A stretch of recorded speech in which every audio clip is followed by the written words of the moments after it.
That's right. Greetings, fellow armchair Imagineers. Tiki here. And Blue Dragon 5. And welcome to the show where we wax poetic about the movies we see on a month to month basis. It's time to crack open our movie memoirs. All right.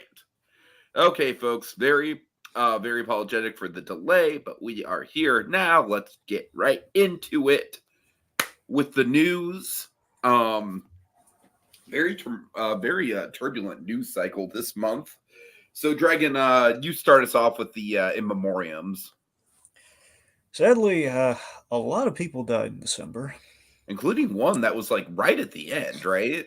Yeah, I mean, they kept dropping like flies. It was And not it was a pretty. big name too, so we'll get to him. Yeah, so we're just covering the ones that primarily relate to what we talk about. First off was a huge one. Norman Lear. Mm-hmm. Norman Lear, the best way to describe him, you're familiar with Norman Lear, aren't you? I'm familiar with his work, but you're way more of a sitcom guy than I am. So it's like obviously he's a TV icon, Yeah. pretty much produced all of the iconic sitcoms of the 70s and 80s, right? Am I getting I that mean, right? essentially, he was the original Kevin Feige of the sitcom. That's essentially what Norman Right, Lear. right. Seriously, he was not no joke. He seriously was the guy who had the. He was No, the first guy I who had know, the yeah. idea to spin off and cross over the sitcoms. That was him. Mm-hmm.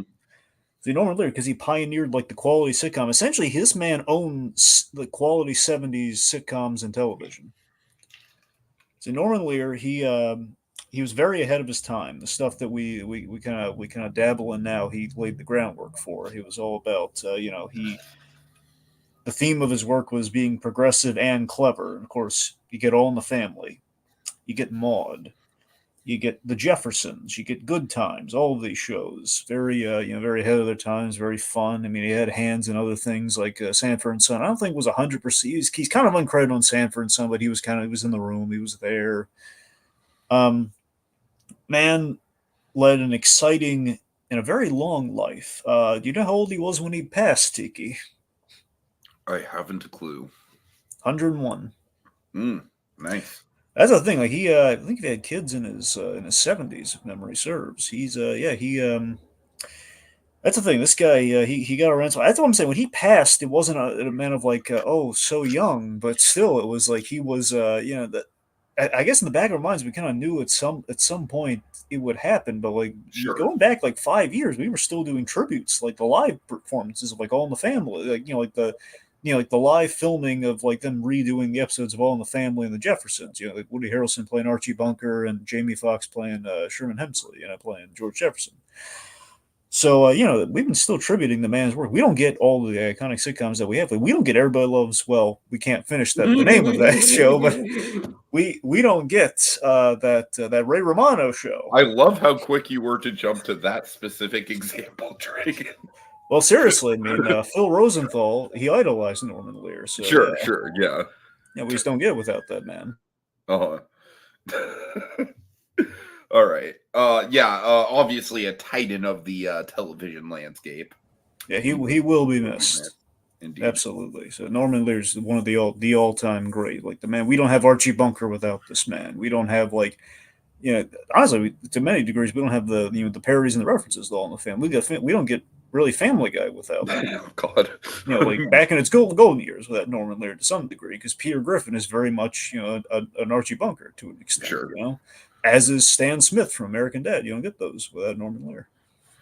All right, Dragon. I've got a lot more to say about the last two on the list, but Andre Braugher, I got to admit, I've looked him up, and obviously I think you know him most from Brooklyn Nine-Nine, so I'll let you take the spot. Like, it seems like a very distinguished career, but unfortunately, I just haven't seen a lot of his work. Andre Braugher, this one really hurt. I gotta be honest. This was the shocking one of. Well, I guess for you, the other one's going to be more shocking, but still, I mean, this one was really. This was the initial shock of the month. Braugher. I mean, he's such a fine actor, like a model of what any actor should be. There was a lot of versatility with him. that's the thing, because he was lauded for his performance in Homicide: Life on the Street, which if memory serves, this was big, and I want to say, God, I forget if it was late '90s. I think it was in the '90s. Um, Homicide: Life on the Street was like was a big milestone that it had. I don't know if it was him co-starring with a lead. Basically, the idea had two black lead detectives on a show, which was huge, and he was one of them.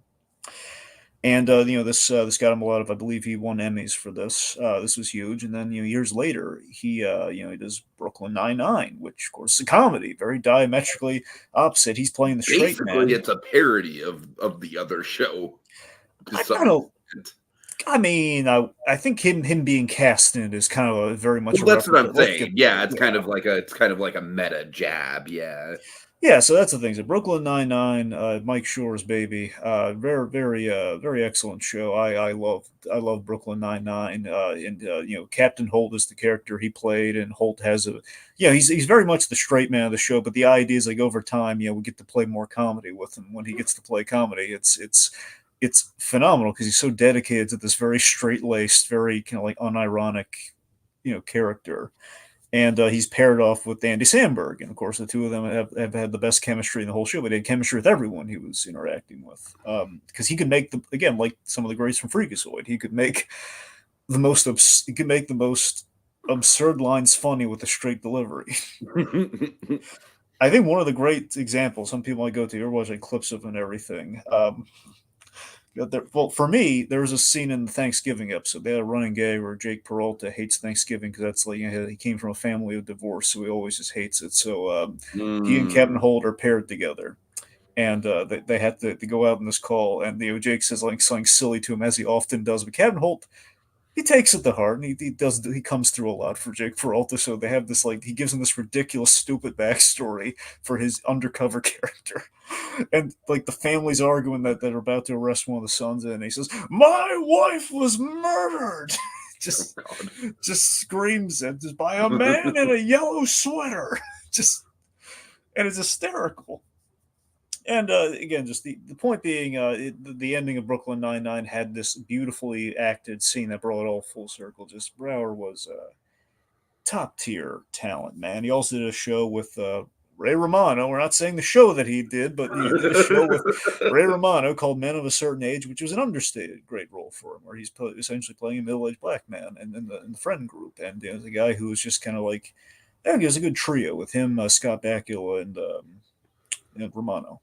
Mm. Also, you're familiar with his voice work. He showed up on BoJack. This guy got around. He was in good movies and Right, bad right, movies. He yeah. was in Fantastic Four: Rise of the Silver Surfer. He played the As Code Geass points out right here, yes. he played the knockoff of Nick Fury in Rise of the Silver Surfer. And then another random thing that I saw him in that I noticed in his filmography. I'm sure that not a single person in the history of the fucking planet has thought about this movie in years. But the remake of the Poseidon Adventure from like 2005. Anyways. But again, so Brower, he's a tremendous talent. It's sad. He only died at 61. That's really sad about it. Anyway. All right. So, yeah, this next one, Dragon, it was a big shocker. And I don't know if you're aware of it, but I'm going to kind of like illuminate you on the kind of the circumstances surrounding this death.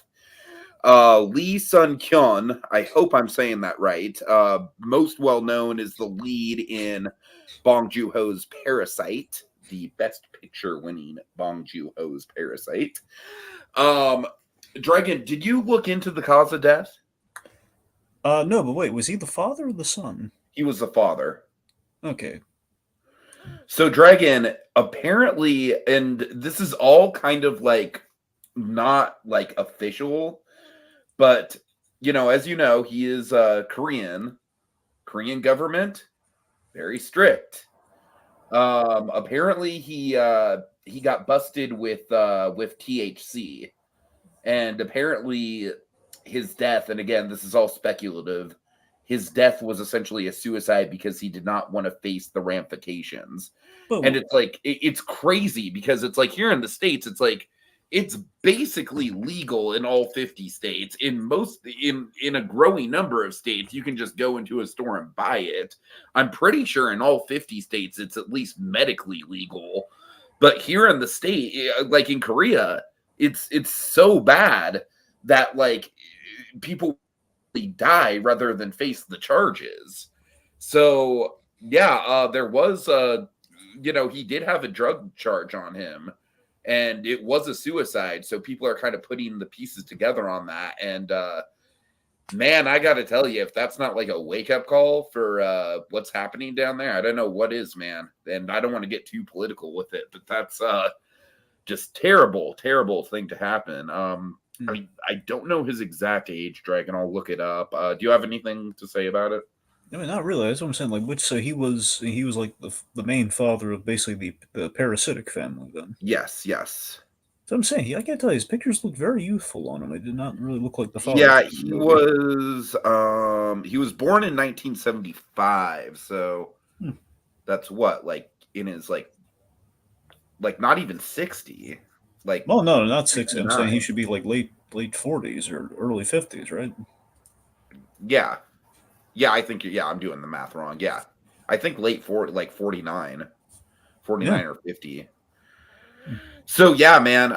Again, just terrible, terrible circumstances, terrible turn of events, and also just I feel like deeply, darkly ironic given the nature of Parasite as a movie being like a huge kind of call out for the Korean social structure. I don't even know what to say, man. It's just an awful turn of events with that. It's definitely going to paint the movie in an even more kind of like heavy hitting light with that kind of like overshadowing it now. Yeah. Oh, could I interrupt the death for a moment? Sure. Could we make the banner color green? Green? You want it green for December for Christmas? Yeah. Okay. Okay. Well, maybe. Yeah, I'm right. Okay. Is that good? Well, I mean, is it too lime? Oh, there you go. Okay, no, I'm sorry, delayed. Okay. We're good. We're good. Okay. Anyway, okay. So last one that's really shocking. Yeah. Well, not shocking, but it was sad. Well, it's one of those things where it's like this guy was certainly getting up there in age, but I mean, just freaking legend. Tom Wilkinson. Yes, the great Tom Wilkinson was an English actor. Mm-hmm. Yeah, he was a go-to for very much, kind of the role of. I remember him in so many like prestigious movies from the 2000s. Oh yeah. Charlie Wilson's War was a big one. Mm-hmm.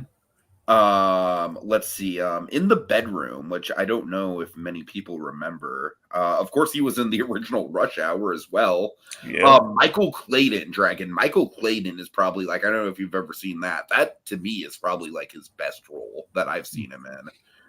But Batman Begins, I mean, I mean, this dude is like he's a freaking just a journeyman actor for sure. He knew how to play man in suit very well. The man in the suit with the credibility, because of course, for you, he was also in Grand Budapest Hotel. Sure. For me, but seriously, his role of Carmine Falcone in Batman Begins, he had a very memorable scene in that film. The scene where it's very important, it's very huge in that movie, where Bruce Wayne goes to visit Carmine Falcone after Joe Chill gets executed by him, and it's like this great like understanding of the criminal underworld that Batman has to try the corruption in Gotham he has to root out. So it's a really great educating scene for him, and Wilkinson plays that scene like a champ. So nice, I mean, yes, I love that every time I watch Batman. I do love that scene that he's in. And then of course also he gets the big I'm Batman scene. of course. Gets his teeth knocked out in that scene too. Well, not really, but I'm saying like it's good. Batman like headbutts the guy, you can see the teeth fall out. It's been a while since I've seen Michael Clayton, but if I'm remembering that movie right, he doesn't have a lot of screen time, but when he does pop up, it's like, wow, okay, like that is the performance of the movie. Yeah. All right. More okay. Batman. So Dragon, let's try and be a little bit more. Let's go through these as quick as we can. A lot of it is more or less stuff that was kind of already known. So, I'm sorry for not lead footing the death, Tiki. Well, no, that's what I'm saying. I'm specifically saying we don't want to go through that quickly. Okay. So, for example, Dragon, we pretty much did anyone in their right mind think that Jonathan Majors was actually going to stay on in the MCU? This was an inevitability, but we got to talk about it. It's confirmed. I think the question was how we were gonna circumvent it, and like how long we were gonna like have him for. I guess is really the determination. It wasn't that he was gonna stick around. It's a question of how are they gonna do it. Right. I mean, we saw it on Loki season 2. They pretty much were just like, well, fuck. We Well, just we're got to kind put it out. They didn't really have much of a choice there. He was pretty integral. So Majors is officially out of the MCU, and all that we can really say on the matter at this juncture is there's still a lot of speculation and damage control going on to how exactly we're going to right the ship I now that still he's want them to gone. bring in Terrence Howard.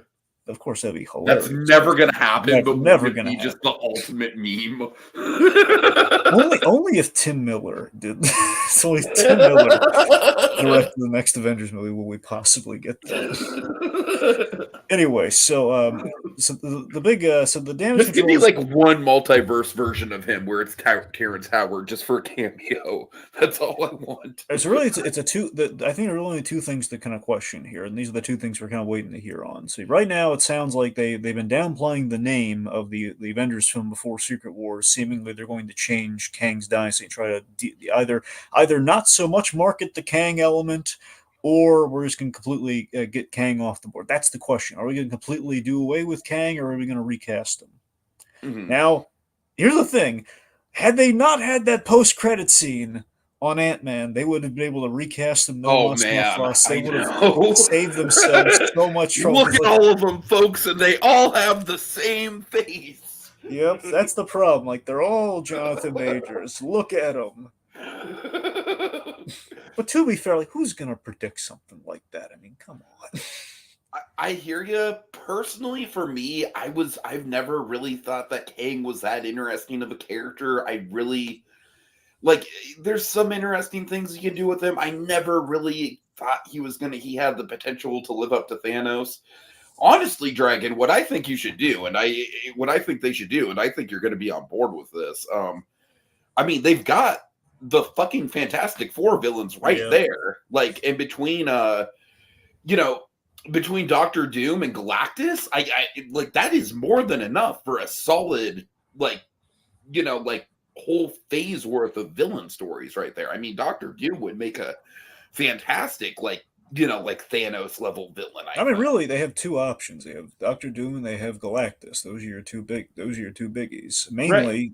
Mainly Doctor Doom, who is the most interesting. And I mean, essentially, when done right, that's evil Well, Black I Panther. think they just need to shift gears, and let's just be done with Kang, man. I that's how I think we should do it. I mean, that's the Honestly, thing. Honestly, in hindsight, it'd be kind of nice if we had maybe a bit more finality with Loki with the Kang stuff. But again, there's only so much control you really have over that in the aftermath. So I don't know. I mean, right now, because remember, they do have kind of an out right now, is that Loki, and I don't know how much of this is maybe them adding that scene in at the end with Loki or not. I like to think that was the ending the whole time because it does play and it does make sense. But if you think about it, Loki is holding Kang at bay. That's how we ended Loki. So that's kind of our out.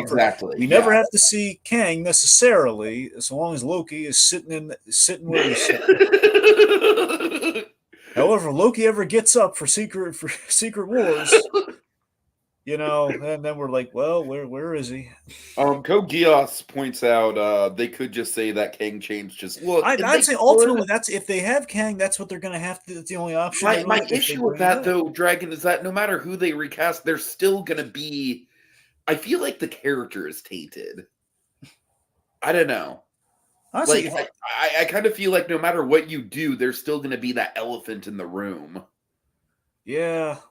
Especially if it wasn't for that Ant-Man post-credit scene, then maybe we could get away with it. But because that's in there, I don't know. I just think the damage is just too great at this point. Yeah.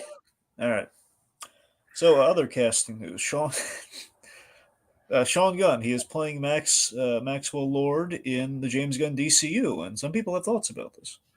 Yeah, I personally think it's an interesting pick. And I think that if people are claiming like, oh, like he's just getting the role because of nepotism, I'm like, first of all, Sean Gunn is a likable actor. Grow up. Like did you think he wasn't going to be in the DC movies? Well, it's not that deep. I don't think the issue is that. I think the issue, it's kind of funny because it's an issue, but then again, it's an issue that instantly gets nipped in the bud when you really think about it. He plays two roles in the Suicide Squad movie. That's what I'm saying.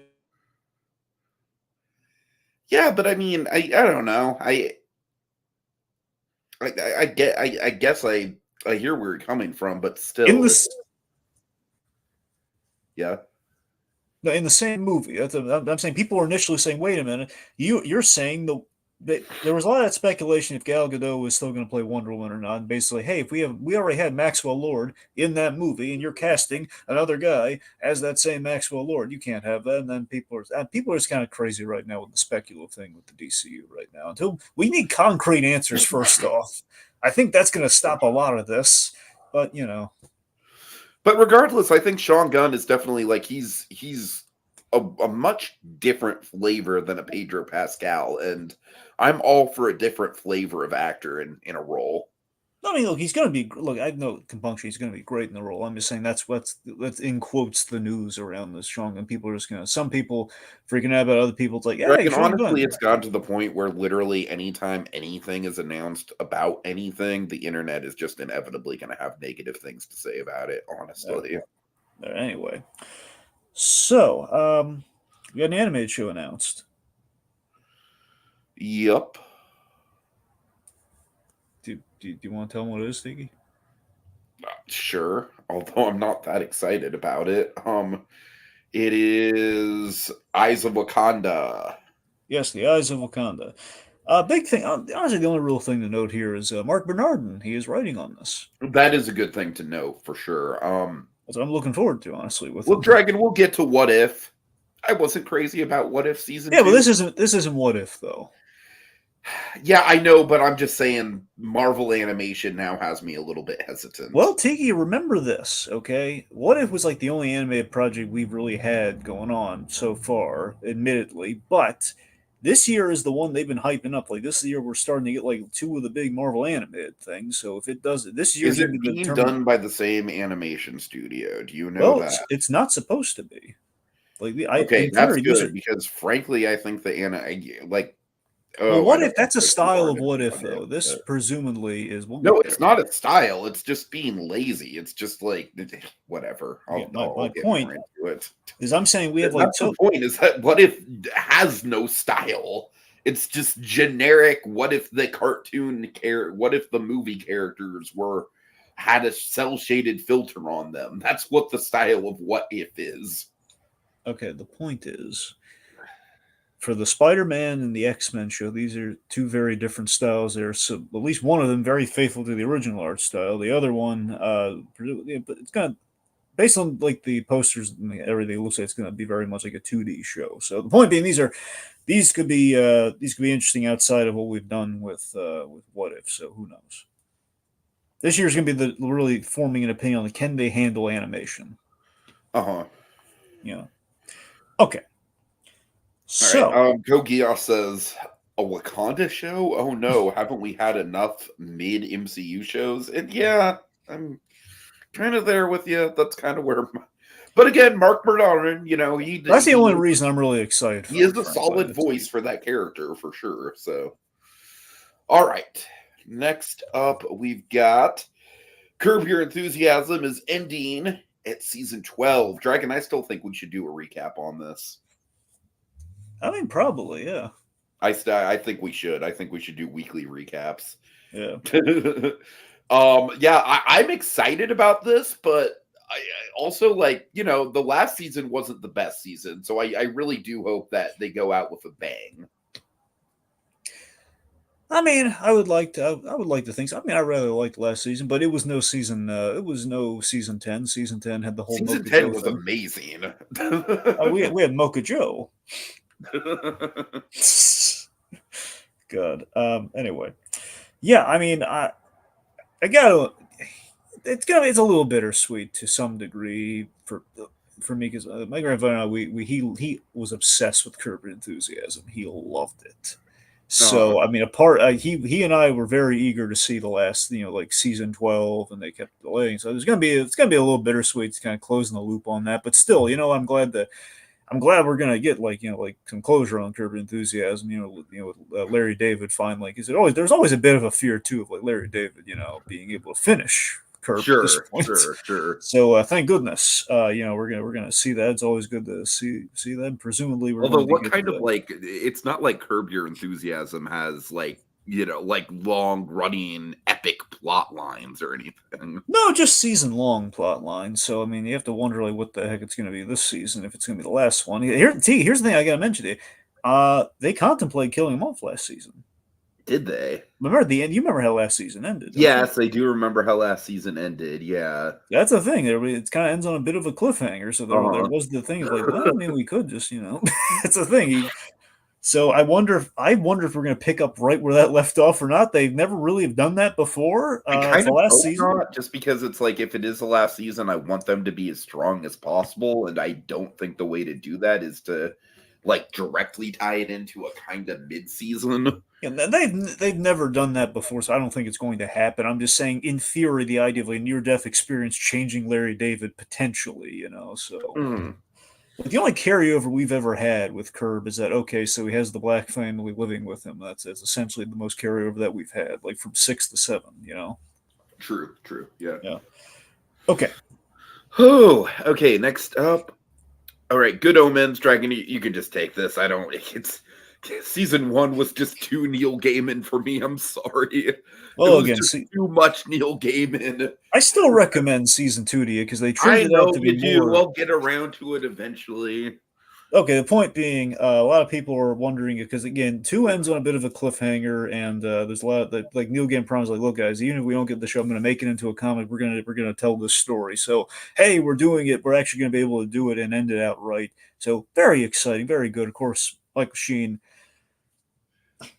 and David Tennant, excellent chemistry, excellent pairing, and definitely people you I want mean, to as soon as I heard the casting, like, because I did read the book in high school, and I was like, oh, that is just like amazing casting. Like, yeah. that casting is absolutely spot on.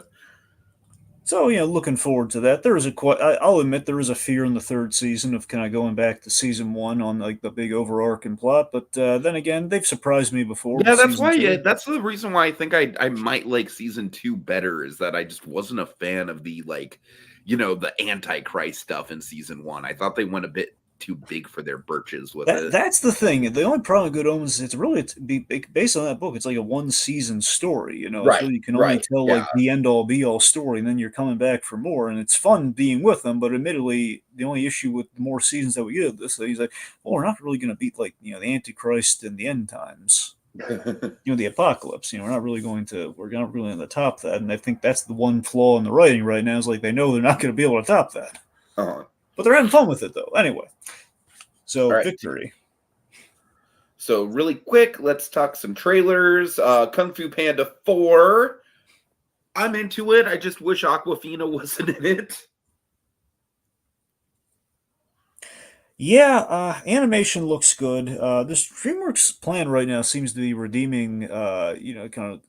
Well, it depends on how you look at it. Glass half full, glass half empty. Glass half full, it's like, hey, we're going back to some of the old property, some of the former franchises and properties, and we're kind of breathing new life into them. Hopefully, glass half empty. We're cashing in. We have like built-in characters. We're gonna make people like them whether they like it or not. Uh-huh.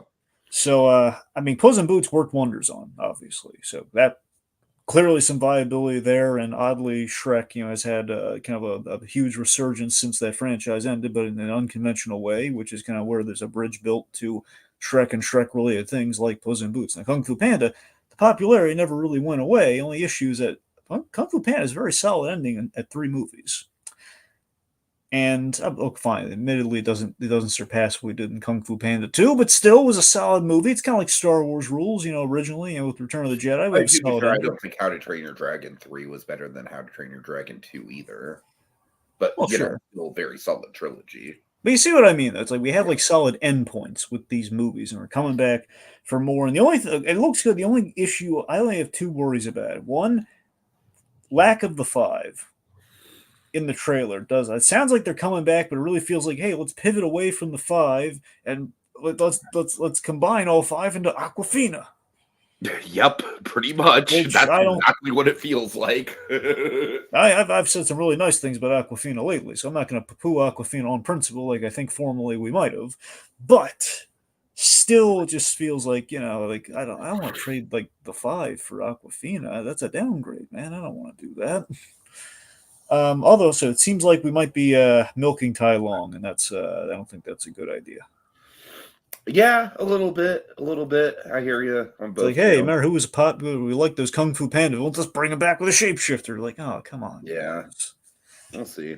We'll see. We'll see. All right. Other trailer. Okay, next up we've got If.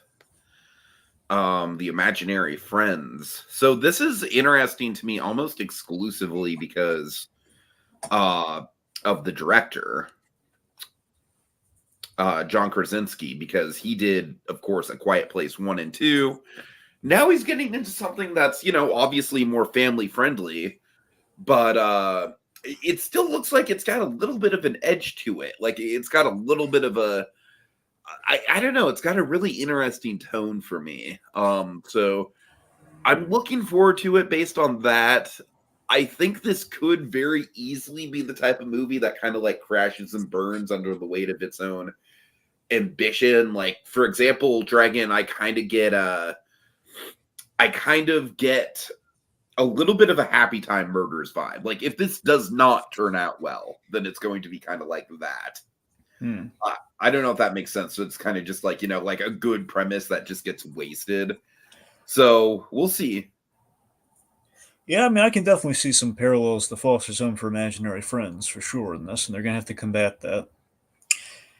But Yeah, but yeah, at the same time, I got to push back about that because, like, it's not like Foster's owns the idea of imaginary friends. no, but a house full of them, though. Yeah. Regardless, Krasinski and Ryan Reynolds, kind of paired together, does this very interesting. I think it looks fun. I'll tell you this: the voice of the main imaginary friend that could make or break that movie because I think it's Krasinski doing like a Steve Carell It impression. But is, Steve yeah. Steve Carell is in the movie though, which is interesting. He's probably gonna have like a small role in the movie. So, but yeah, so we'll I'm rooting for it. Of course, I mean, I like backing Ryan Reynolds on the majority of the things he does, and Spirited turned out wonderfully. So hopefully this will be the same. Right. Hmm. Okay. Got a little bit of an Aquafina debate going on in the comments, which is fair enough. Okay, December 2023 movies. A lot of these I'm gonna kind of go pretty fast over because we already covered them in my top movies of 2023. Mm-hmm. But let's start with A Disturbance in the Force, how the Star Wars holiday special happened. Dragon, I thought this was fun. I definitely enjoy the celebrity interviews in here. That being said, this was pretty much like what I was expecting in terms of like, there's really not anything in here that I didn't already know. So it's essentially just kind of like a regurgitation of a fun little piece of pop culture. So for me personally, I didn't really get much substance out of it. It was basically like a candy bar for the brain kind of documentary for me. It was fun, but like as far as like, I don't think it's anywhere near the same quality as like, the People versus George Lucas, which I know you weren't hyping it up to be like specifically as good as that, but I I think don't it's a know. I nice think at the end of companion the piece day, I with. think what? I think it's a nice companion piece with it, though. It's not exactly like it's not like for verbatim like it, but it's kind of like, hey, here's a supplemental, like here's a tangent of the People versus George Lucas. Like, what if we dedicated a movie to the making of the holiday special? Yeah, for me, I just think at the end of the day, though,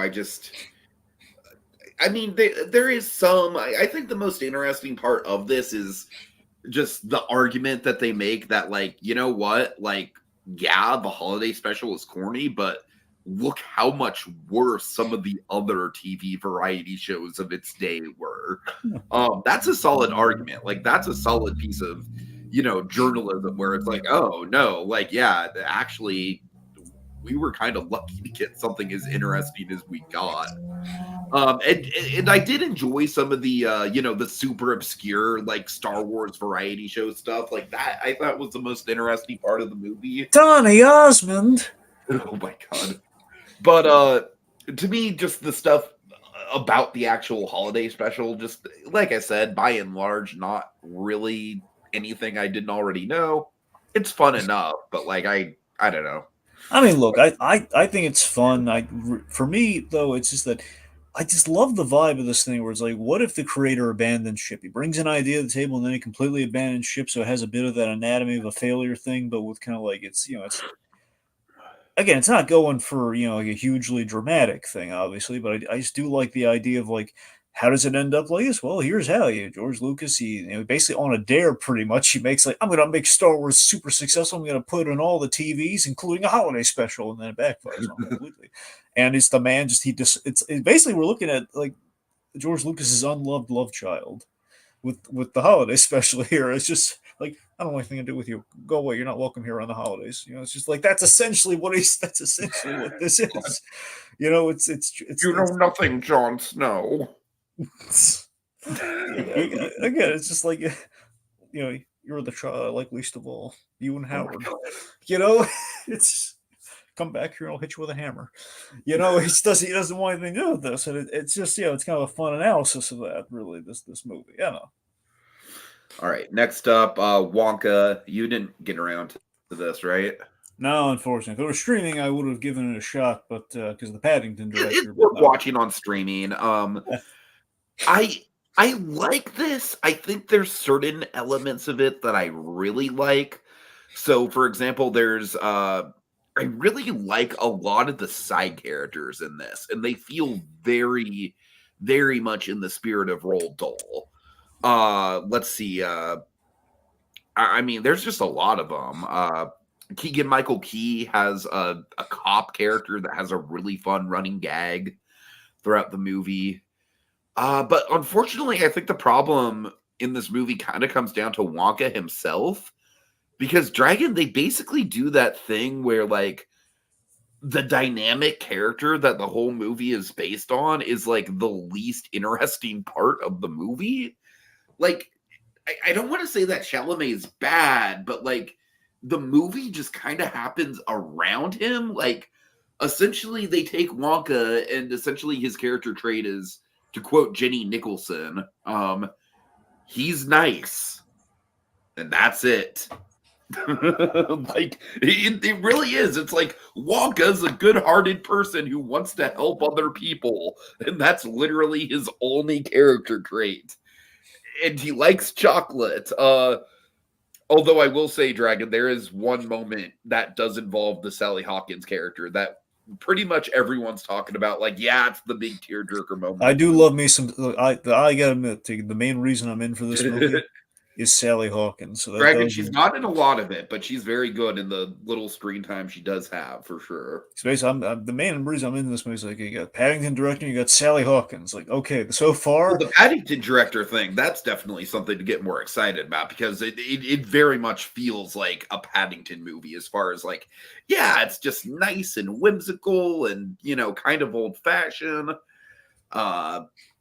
I don't know. You might honestly end up enjoying it a little more than I do. I just think the plot is kind of like weirdly over convoluted, because it's like you got like the whole chocolate cartel thing, and then Tiki, how long is this movie? It's like I think it's like a smidge over 2 hours. See, too long. Yeah. That's your clue. That's it. Why can't we have these directors just sit down and look at the cut? Like, how long is the movie? Maybe I overshot it. Also, it didn't need to be a musical. It really didn't. Just flat out. Hugh Grant is really good, but I will warn you that he's not in as much of it as you would expect him to be in. What are they charging by the Oompa Loompa song? So yeah, ultimately I give Wonka like, it's like a solid 7 out of 10. It was never going to make my top 20 of the year, but I definitely enjoyed my time with it. It's more dark chocolate than milk chocolate. Yeah, more or less. Okay. All right, next up for you,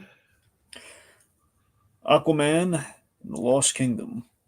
All right, no joke, Dragon. This might be the superhero movie that I have had the least interest in seeing ever. Really, the least ever. I just have so much apathy for the existence of this movie, Dragon. I just do not care. Yeah, look, I gave it a fair shot. My expectations were astronomically low for this movie. Okay, I wasn't expecting much. I didn't need much. Okay, I just went into it. Here's the thing: open strong. I like the status quo. Aquaman is king of Atlantis. He's a father now. We do the whole thing. We're doing elements from the comics that I didn't want to see with Aquaman. We're okay. He has the baby. He's kind of found some balance with the land and the sea, and we have Aquaman's dad, of course, Tamar Morrison, still one of the best parts of the whole movie, both those movies for me. I think he still delivers. He's in it briefly, unfortunately, but when he's there, he delivers. I didn't need the baby bathroom humor at the top. Didn't need that. Aside from that, opening pretty strong. Okay, opening that's solid. Okay, let's say at the very least half of Act One or Act One, okay. But Tiki, there's a lot of issues here, man. There's a lot of issues. Biggest simple issue for me is like in Act One, as much as I like the status quo, we see Aquaman's getting a little disenfranchised with the job already because for some reason we gave him a council of people saying no to him. He's the king of Atlantis, all right? He's calling the shots. Defoe in it at all? Is who in it? Defoe? No, they killed him off. Oh my god! I Did told they you. kill him off between movies, or is that just something that happened? That I Between totally movies, they said like we miss Volko. Between movies? Oh my Between god! movies, they literally say like they have this whole thing. Aquaman's sad about losing Volko. How unfucking ceremonious! Yep. Well, Defoe's busy. He's busy. You know he's busy. You know Defoe's busy more than anyone. Oh man, yeah, of course. You do the booking for Defoe. You know this. Anyway. Okay, so one of the irritating things for me is like we throw in almost like we rip off Green Lantern, we throw in like a council of people say like, no, Aquaman, you can't do this, and we don't like the surface, and yada yada yada. It's like, oh my god, why are we're just convoluting things so Aquaman can sneak around a council's back and do stuff he's not supposed to. He's the king of it. Let him do what he wants. So that's stupid to me already when I'm watching the movies. Like, why are we doing this? Okay, so Black Man obviously is one. Wilson fun at least because that's I'm like getting there. Okay, I'm sorry. That was I'm the one getting thing in the trailer that actually gave me any sort of energy. You gotta wait to get to the Patrick Wilson. Okay, I'm sorry. Okay, so Black Man, of course, in the first movie, was one of the highlights. He was great, of course. The Abdul Mati, he's great. He's seeking revenge in this movie. I don't even look. I don't mind the evil Triton thing necessarily. What I mind is that the evil Triton kind of possesses him, so it kind of deflates. Like, okay, Black Man is doing all of this of his own accord. It's like he's kind of being possessed and manipulated by this Triton thing when he's already seeking revenge. That was a bad idea. Well, that just sounds lame. Yeah, no, I agree. And then it makes you think again and again, like they crammed so much in that first movie. We did all of our cool Black Manta stuff in that first movie, so they had nothing in That's the tank. kind of why I had no hype about him in this movie. The only thing they had in the tank is like, let's give him a cool outfit in the second movie. Like, yeah, it's a cool outfit. That's about it. Yeah. There's this really awesome shot. I'm going to tell you the best part of the whole movie right now. Okay, you ready for this? Most James Wan-y kind of part of the movie is really cool. Black Manta, as he does in the comics, he seeks revenge, and like the power goes out at the lighthouse with Aquaman's dad and the baby, and in the darkness, two giant red eyes light up. Black Manta sounds pretty James Wan-y for sure. That's amazing, and I spoiled the best part of the movie. Okay, anyway, so no, okay, like that's the coolest visual part of the movie. However, the other part, Patrick Wilson is the highlight of this film. He's really good. Is he? I would he be a reason to watch it on Max when it inevitably gets dumped on there? It's not like you're doing anything else, Tiki. You might as well, I would literally just fucking fast forward to the Patrick stuff. Look, there's kind of a gross out bug gag, but aside from that, he's great. He's. So Patrick Wilson. Patrick Wilson is great in everything, man. Yeah. He's a national treasure. So here's the thing. So Patrick Wilson, they did right by Aquaman in certain aspects of this movie, and Patrick Wilson was the biggest aspect they did right. Where the whole thing with Aquaman is like kind of like Thor and Loki. There was a redemption arc with the brother, and they do Patrick Wilson's, they do Orm's redemption arc, I think, pretty well. Where he's bonding reluctantly with the brother he wanted nothing to do with in the first movie. There's a respect, there's a chemistry. There's fun to be had with these two brothers. That's not bad. He's like Wilson's acting in this movie, man. You can tell he's acting.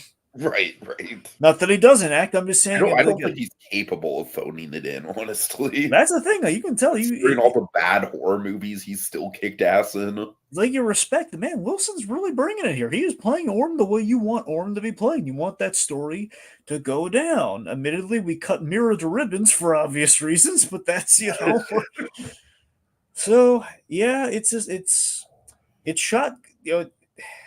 It's again, we did all the cool stuff in the first movie, so we just ran out of steam. Yeah. There you go. All right. Let's see. Colby says this just missed his bottom 10. It was number 11 worst instead. Dragon, I think he literally saw something like, correct me if I'm wrong, Colby, he literally saw like 170 movies, which I think is like a solid like twice as many as I saw. Really? So, You couldn't have done 180? God. Okay, Kogios says Jason Momoa got to be a writer on this film. He wanted to spread an environmental message, like Christopher Reeve wanted to spread a message against nuclear weapons. Rated Superman 4. There is an environmental message in the movie, but I don't think it goes down that well. I respect I respect the message that we have in Superman 4 a lot more than I respect the message that we have in this Aquaman movie, because it's basically we're using a power source underwater and it's polluting our own oceans. Well, okay, it seems fairly obvious this thing is a dangerous substance, and apparently Atlantis had this power source and we never talked about it. Just a lot of it's very clunky versus, well, we have nuclear weapons. Superman is a solution to said problem, and we have to come up with a weak solution for this problem. But still, it's like we pointed out. I don't know. All right. Okay, next up for me, Godzilla -1. I'm not going to spend a lot of time on this. You know what it is. You know it's awesome. Yeah.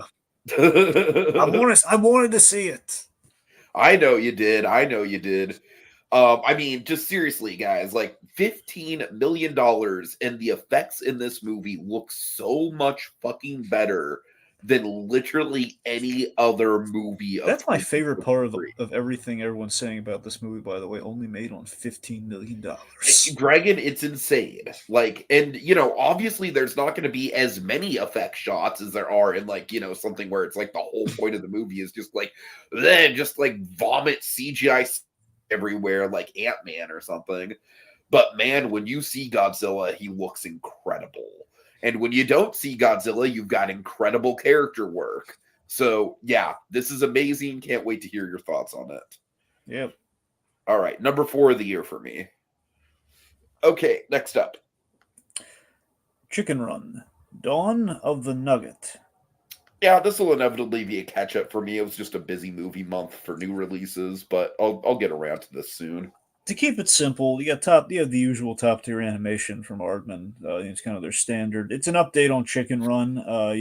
We move on from the chicken pot pies to the chicken nuggets. So it's kind of the birth of kind of the fast food chicken, if you will. And that's kind of the interesting that's kind of the interesting thing in revisiting Chicken Run. Like, how would that change after some time has passed? How would we acknowledge that? And because of that, we go to like a big old, kind of essentially a big chicken factory versus just like the little like machine on a farm.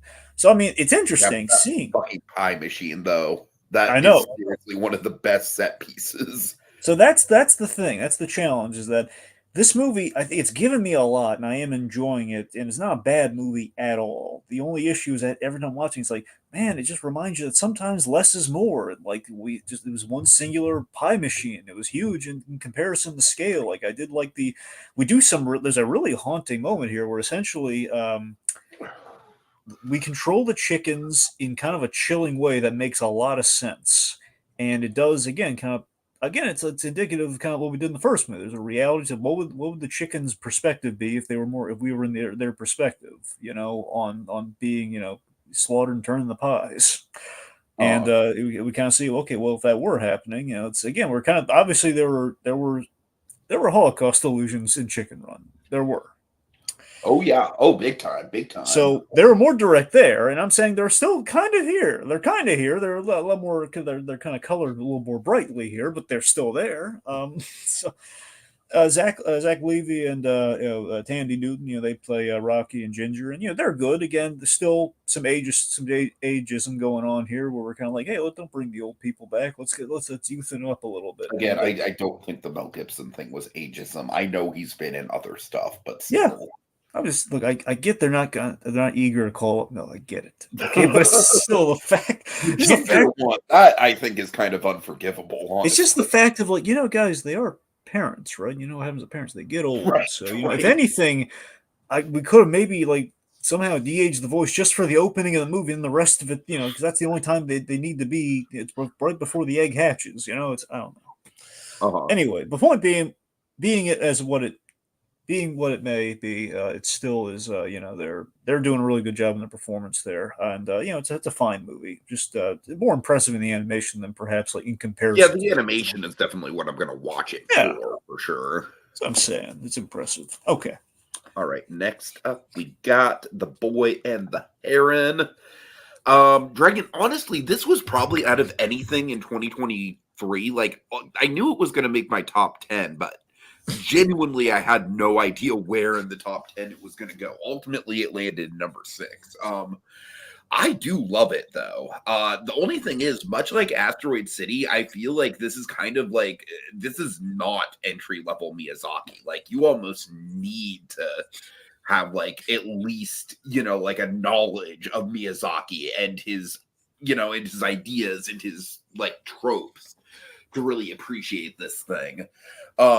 It's dense. It's definitely a complicated story. Like I said, I kind of made the comparison. It's almost for me like a much more successful version of Soul, as far as like the whole kind of like premise of the fantasy world is kind of like exploring the afterlife. Just fantastic imagery, awesome world building, great characters, dynamic voice work. I mean, honestly, Dragon, I still think it's up there with the very best of Miyazaki. I really do. Like, it's not quite as grand and epic as Princess Mononoke. It doesn't hit me in the feels and isn't quite as personable and watchable as something like Kiki's Delivery Service.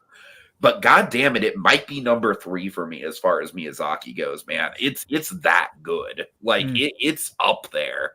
For me personally, having actually rewatched Spirited Away in theaters this year, I genuinely think it's better than Spirited Away.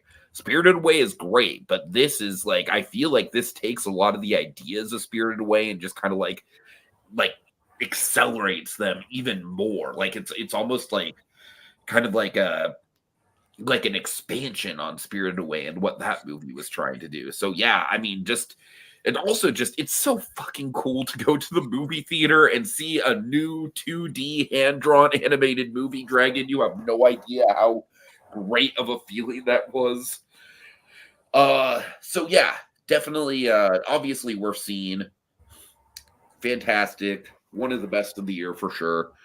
And you know what? As much as I did like Across the Spider-Verse and really respect the art style in that, I don't know, man. I'm going to be kind of upset if this doesn't win Best Animated Film because, especially for being probably Miyazaki's swan song. I mean, this thing is just pretty special. But again, it is very dense and it is not entry level. Okay, Kogia says, I wish Miyazaki had kept The Wind Rises as his last film because that's my favorite film.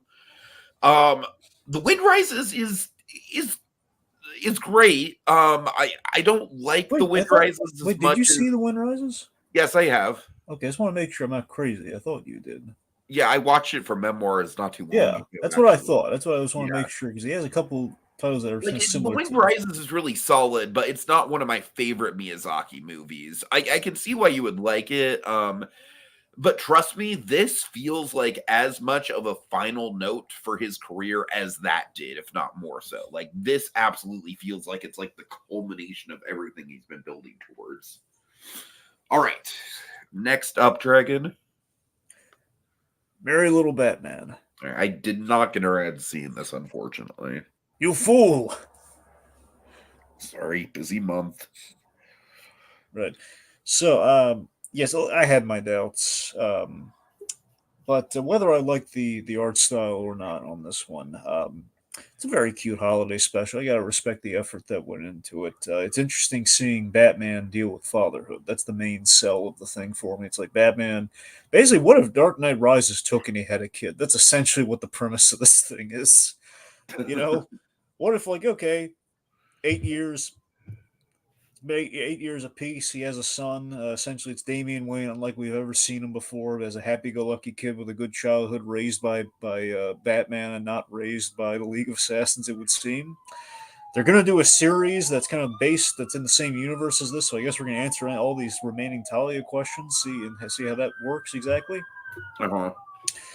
But yeah, it's basically it's a simple story. It's a boy learning in the pursuit of a Christmas gift. He's learning what heroism's all about, kind of learning what it really takes to be Batman. And I mean, look, it's not every gag or joke's a winner in this, but it is not half bad. I will give it that. It's not my go-to, but it is. Look, it's worth watching. I still just from day one I knew I wasn't gonna like how this thing looks, and I mean I think seeing it in motion's a little better. I think I like how it animates, but I'm still not. I don't know. It's very jarring stuff. It's basically like one of the not the New Yorker, but one of the magazines that had like an art. There was an artist who had like a style that was using like it's a very cartoonist looking Right, interpretation of right. Batman. So it's again it's nice. It's nice, but I'm not glowing about it. It's nice. Okay. All right. Let's see. Next up for me, we got the color purple. Um, yeah, Dragon. I really like the Spielberg movie, and again, I think the Spielberg movie has it's a little bit more dynamic when it comes to actually like fleshing out the character stuff, just because of the nature of this being a musical, and with it being a musical, you kind of have to rush through some of the character stuff because some of that screen time is just going to have to go to songs. But I think this is still really great. Coleman Domingo, in particular, is a very, very memorable performance as Mister. Uh, just a really, really great. Like I think he does it better than Danny Glover. I really do. I think he really like knocks it out of the park. And I already praised Danielle Brooks. Danielle Brooks is currently probably my pick for best supporting actress out of anyone this year. I really hope that she gets in, and if she gets in, I really hope she wins. My big hang up with this movie is mostly just that the performances are fucking awesome. Like, really, this is an actor's movie for sure. But unfortunately, I just didn't like the songs. Danielle Brooks has probably like the standout song. But unfortunately, for me, it was like the only song that was memorable. Like I literally don't really remember any other song besides the one that Daniel Brooks has pretty early on. Not to say the songs are bad, they just didn't really stick with me, and they didn't really like feel like they needed to be there. And like objectively, they really don't, because Spielberg literally told the same story without the songs. So yeah, very well made movie. Production design was definitely a highlight for sure. Definitely a lot better looking than the Spielberg movie, just by nature of obviously it's a modern production with more flashy editing and stuff like that. But again, I still think I'd probably lean slightly towards the Spielberg movie, just because they have more time to flesh out the characters. But we do flesh out the relationship between Seeley and oh god, I'm blanking on the name of the character. The I'm sorry, the nightclub singer, Shug Avery. Yeah. We get to flesh out those characters a lot more. So that's probably the one part of the musical that is better than the Spielberg movie as far as the characterization goes. But even still, I don't think it doesn't like really reframe the movie as much as I would want. So it's still my number 11 of the year. Like it's still a really great movie. I really enjoyed it a lot. Just again, very dynamic performances, excellent production design. It's just a very, very well made movie. Just again, the musical stuff, kind of like Wonka, is the thing that sort of fell flat for me a little bit. All right. Not flat enough to ruin the movie or anything. I'd still recommend it, but probably the weakest element overall. Okay, next up. Mr. Monk's Last Case, a Monk movie. All right. Yes. What? So this is an X-Files movie, right? No. I'm kidding, Dragon. It's just the title is very on the nose. Well, I mean, the Monk movie. I don't know why they put a Monk movie there. I mean, I don't know. It's because it was kind of an event. The whole thing was a series, It and there's a kind of book reminds me of the series. whole Dahmer monster, a Jeffrey Dahmer story Oh, thing. come on! Don't. It's not that bad. It's not that bad, but it kind of reminds me of that. It's because they have there's the TV series, the book series is like they wanted to celebrate. Hey, we're doing essentially a movie which we've never done before. I don't know. I thought it was anyway. The point being, Mr. Monk's Last Case. All the titles were Mr. Monk something. That's why it's called that. Anyway. No, I get that. I just don't understand why you have to put in the Monk movie. I think Peacock just wanted something to bring people in. I don't know. I think Peacock just underestimates the viewer. I think they're gonna know it's a movie by the length. I don't think you need the Right. Also, you know what it might be too. I think the Psych movies always have movie in the title too. I think there's just kind of a thing with the adopted USA shows. They keep adding the movie thing. Now I don't know. Anyway, so look, I love Monk. I love the series. I love Andy Breckman's style. I love Tony Shalhoub. I love everything about Monk. I had for years. So I was very hyped for this when they announced this, and especially here's the thing: Tony Shalhoub, he's been on the Marvelous Mrs. Maisel, and every time I see it, it's like, man, it reminds me how great he was in Monk, and it's just kind of good to see him again. So I'm sure in the press junkets, people have asked him like, hey, you gonna come back to Monk? So he's probably been asked that for a while, so it's probably been circling for a bit. So yeah, this is definitely a TV movie. That's why I almost put this in my honorable mentions, but the fact is it's so very much a TV movie because again, it's based on a TV show. They're really not trying. They just wanted an excuse to come back, and they were given a longer runtime, so it's really not even like a movie. It's just not super cinematic or anything. It's just it feels like the show, and it's essentially what it is. But I tell you, man, it was like seeing an old friend again, which is kind of the theme. As you kind of gleaned from The Good Cop, man. Breckman's great, man. Breckman behind the show, Andy Breckman. The guy. I feel like he's really good at comfort TV. Yeah, that's what I'm saying. He's good. He basically made the procedural comfy. That's essentially what Breckman is. For sure. So this movie, I just don't like I just don't like procedurals in general. So that's why I'm probably never going to watch one of his shows in full. But yeah, still though, I know you really like Monk, man. I'm telling you. Plus, it doesn't do the usual remember who did it. It's just about proving who did it. That's the thing. Yeah, I know. Anyway, so the movie, interestingly, is darker than you'd expect it to be. Yeah, there's it's we have the usual shenanigans and everything that occur with Monk and everything. But it's interesting. There's a logical conclusions and finality to it. They're if you did come back to Monk, this is probably, even though we kind of ended in a really good place with him years later, this is what would happen with him. This makes sense. And Shalhoub plays it brilliantly. Where it's a sad existence he's kind of dealing with right now, and I love everything about the movie. There's one thing that really hurts it though. Sadly, the villain's a bit of a letdown, yet again. And here's the thing. I understand why they made the choice of the villain they did, where essentially Monk constantly, there'd be a thing where he goes up against the upper class a lot in that show. A lot of the time. Not every time, but a lot of the time. And this is kind of a comment, this is an update on that, where if we did Monk today, we would have had essentially the bad guy, and this is kind of like a Jeff Bezos, like a guy who runs an Amazon-like company. Yeah, I haven't seen that before. Where'd you see it before? Plenty of places, Dragon, and it's a pretty standard character trope right now. Just name one place. Oh my God, you're putting me on the spot, Dragon. You inserted yourself. Nick, give me one example. Okay, I'm sorry, I can't think of an example. Happy now? Sorry, Mr. Wise Guy. Okay, so the point being, satire on Bezos and kind of the Amazon thing. So admittedly, again, not lighting the world on fire. It's not.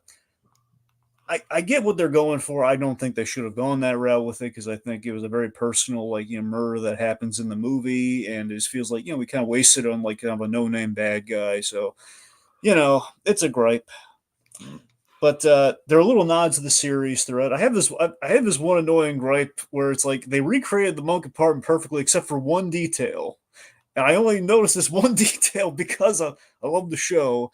And it's like the idea in Monk's apartment, everything is so perfectly, it was obsessive compulsive disorder. Everything is so perfectly arranged except one item in the room. It's like the end table is always askew because it's like a nod to his wife. It's like the one thing. Nope, it's straight.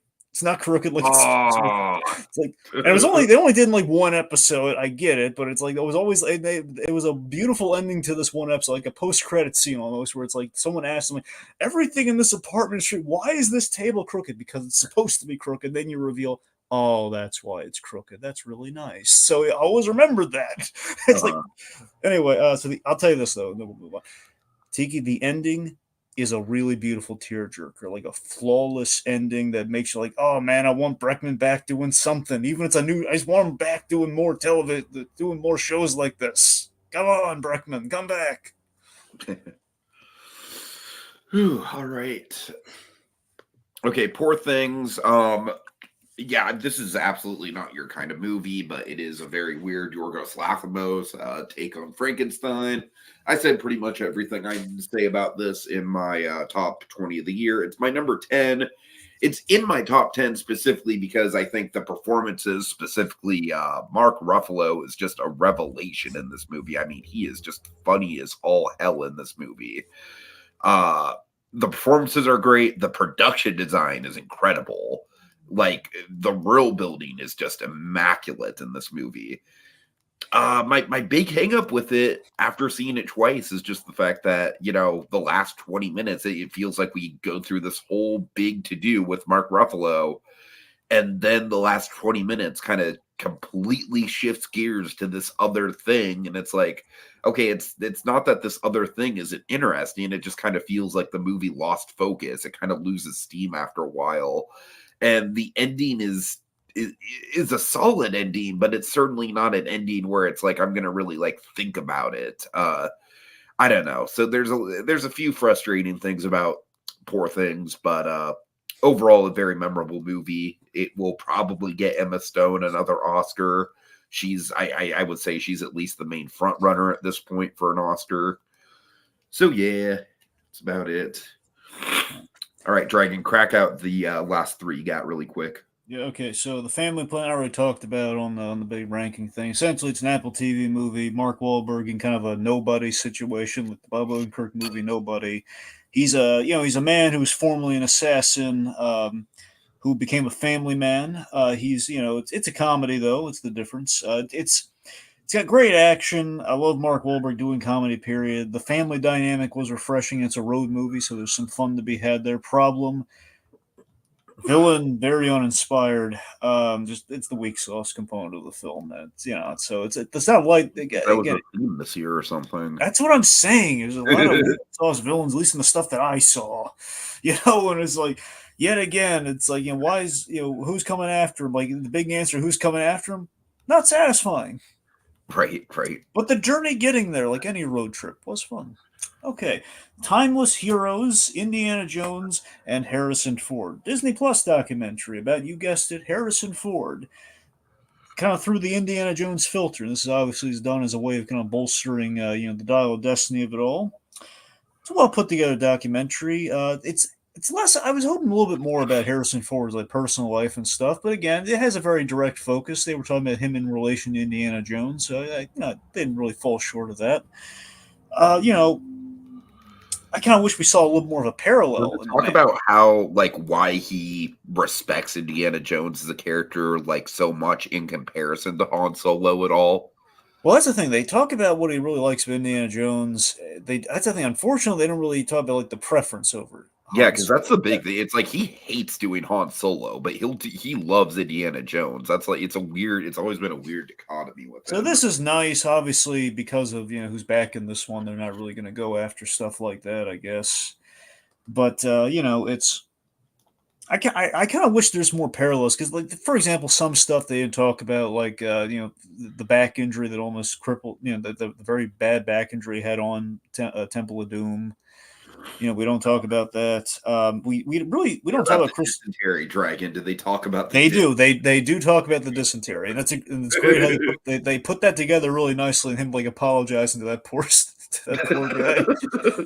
But that's so they talk about that. So they don't miss everything, but it's like we cover a lot of the big stuff and some fun stuff. But we don't really we talk about how good he is on set in terms of the professionalism. What he really cared about those Indiana Jones movies.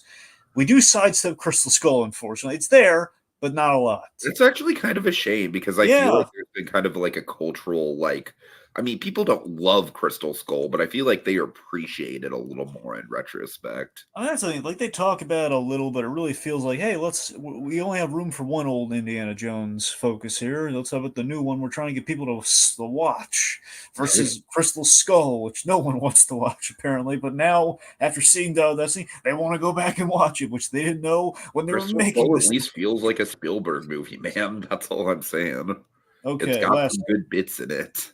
So this is nice. Let's just call it a comfort doc. Fair enough. Fair enough. Okay, here's a non-comfort doc for you though. Oh Hell god. Camp, Teen Nightmare. I'm definitely going to catch up with this next month. It sounds really interesting. It is interesting. So Uh, this essentially is again, it's very serendipitous and timely for our purposes because this is like after we cover that Batman Beyond episode, which is based on this very thing. I know that's really funny. Of course, the episode "The Last Resort" from Batman Beyond. This is kind of like where they get where culturally we got the idea from. I believe it started in the '80s and then kind of carried over less severely, but it would carry it over in the decades that followed, at least the next 2 decades that followed. So essentially, it's a reform camp for troubled teens. Which really in the end really just tortured the teens versus like actually helping them or Yup. actually trying to Yup. help them out. So there's a lot of horror stories in this, man. Like this poor kid just got dragged on this rocky trail, and this because he was too stubborn, like to let him get their way, and they dragged him like for miles up like a rocky hill. That's horrible. Some other horror stories I could tell you, but I won't. I'll admit that here's the thing. It is interesting, but there's two things that were lacking in this for me. One, they really You're shoehorned in not a good villain. Oh, come on. No, the I'm villains are sorry. I'm the, sorry. the teenagers were brutally Dragon, I'm sorry. tortured. I couldn't help it. I'm sorry. If there's a villain in this, my friend, you know what it's called? It's called life. Oh my god. No. There actually is a villain in this who's not called life. But I don't want to get bogged down in the specifics of this. But anyway, I saw the opportunity and I went for it, Dragon. I'm sorry. no. So the thing here is, for some reason we really shoehorn in Paris Hilton like at the top, and there's no bearing on it really at all. Just like Really? she's called out. All she did is like call it out. That's all she did in like one interview once. It seems, at least based on this documentary. Like, So it's not like she went through it or had a relative that went she through it. claims that it sounds like she claims that she did, but not this exact same one. So it's kind of like okay, so he's had Paris Hilton say something somewhat related to what we're. So I don't know. I kind of call bullshit on that a little bit. I could be wrong. I don't know. I think what probably happened, Tiki, she probably went to like the lighter '90s version of this, but not the actual horrible '80s one. I don't know. Fair enough. Regardless, anyway, so then the other thing, she the other thing is that this is dark and interesting, but kind of lacks the finesse of something like I'm not saying it's the same exact story here, but the finesse of something like the Firefest documentary Netflix did. That I think had a finesse and a dramatic build in the structuring of how to tell that story. This Or it's even just the Boy Scout documentary, I feel like had a really good structure to it with the way that they framed the interviews. well, that's the thing. It's kind of interesting where this. I can't say this falls in the middle if you want to look at it that way, the Boy Scout documentary, but I don't know. I think for me, I think it falls in between those two in the middle in terms of like, I don't think it's artfully as done as Firefest, but I think the story and the subject matter to me, it's more compelling than in terms of how we're telling it than the Boy Scout one was. The Boy Scout one was just horrific facts, I mean, laid out. for me, the Boy Scout documentary was compelling specifically because of the dichotomy between the main protagonist of the documentary and then the other guy that was being interviewed, the representative. Yeah, so the representative, that's what I'm saying. You had that going for it. So in that respect, yeah, I mean, you do. I think the interviewees in this are more interesting. You have the victims and the victims who are told to torture the other victims. I mean, this is really this documentary has a lot of interesting. That The sounds like people that some Stanford prison experiment shit. that's what I'm saying. Like Tiki, that's the big sell of this too. Is like the people we interview, a lot of them are involved in shady stuff that we detail in the documentary, so that they're sitting down to this and they're like telling you, and there some of them have no guilt at all. Some of them do, some of them don't. Uh-huh. It's kind of chilling in that regard. So it's worth a watch. I'll say that much. Cool, cool. Okay, moving on. Let's get to some TV. Okay, What If season 2, Dragon. The one for me, there were two very big highlights of this season. One, you will not be surprised to know that I love What If Happy Hogan Saved Christmas. Yeah, we're covering that for Absolutely, Christmas in absolutely, July. we're covering that for Christmas in Oh, July, yeah. no doubt. It's the first thought I had. Like, okay, we're definitely covering that. I feel like that episode was like almost tailor made for Christmas in July. Yeah, it was. And then also I love the Captain Carter follow up. Yeah, it was really good. I Basically like that. making Captain Carter like Winter Soldier. I love that. That was a really good follow up. There was one more I really liked, and I wonder if you liked it because these are my top three. You named two of the three. Okay. Okay, tell me? Did you like the whole what if Peter Quill squared off against the Avengers, like the '80s Avengers? I liked it. I thought it was a little bit messy in the execution. I thought there was only one messy component of it, but aside from that, I thought it was really good. But yeah, unfortunately for me, I thought a lot of these ideas were just kind of mid.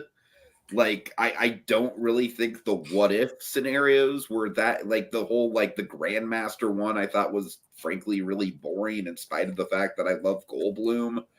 I just didn't really get a lot out of that. I will say I think the finale is better than season 1. I think the finale felt a little bit more natural than season 1 as far as for me, yeah. I'm not crazy about the finale this season. I'm not saying I loved it. I'm just saying like the team up kind of, maybe it's just because I was expecting it more. That literally could just be it. Maybe. I mean, look, we seem somewhat simpatico on this so far. It's just the art style also just, for me, it just like I feel like it's not been that long since season 1, but man, I like animation has gone a long way in just a couple years, and this art style just is just painfully bland. Just painfully bland. Like I said, it's basically just like, let's take exactly what the actual MCU looks like, put like a cell shaded filter on it, and that's it. Like there's no heart to the animation at all for me.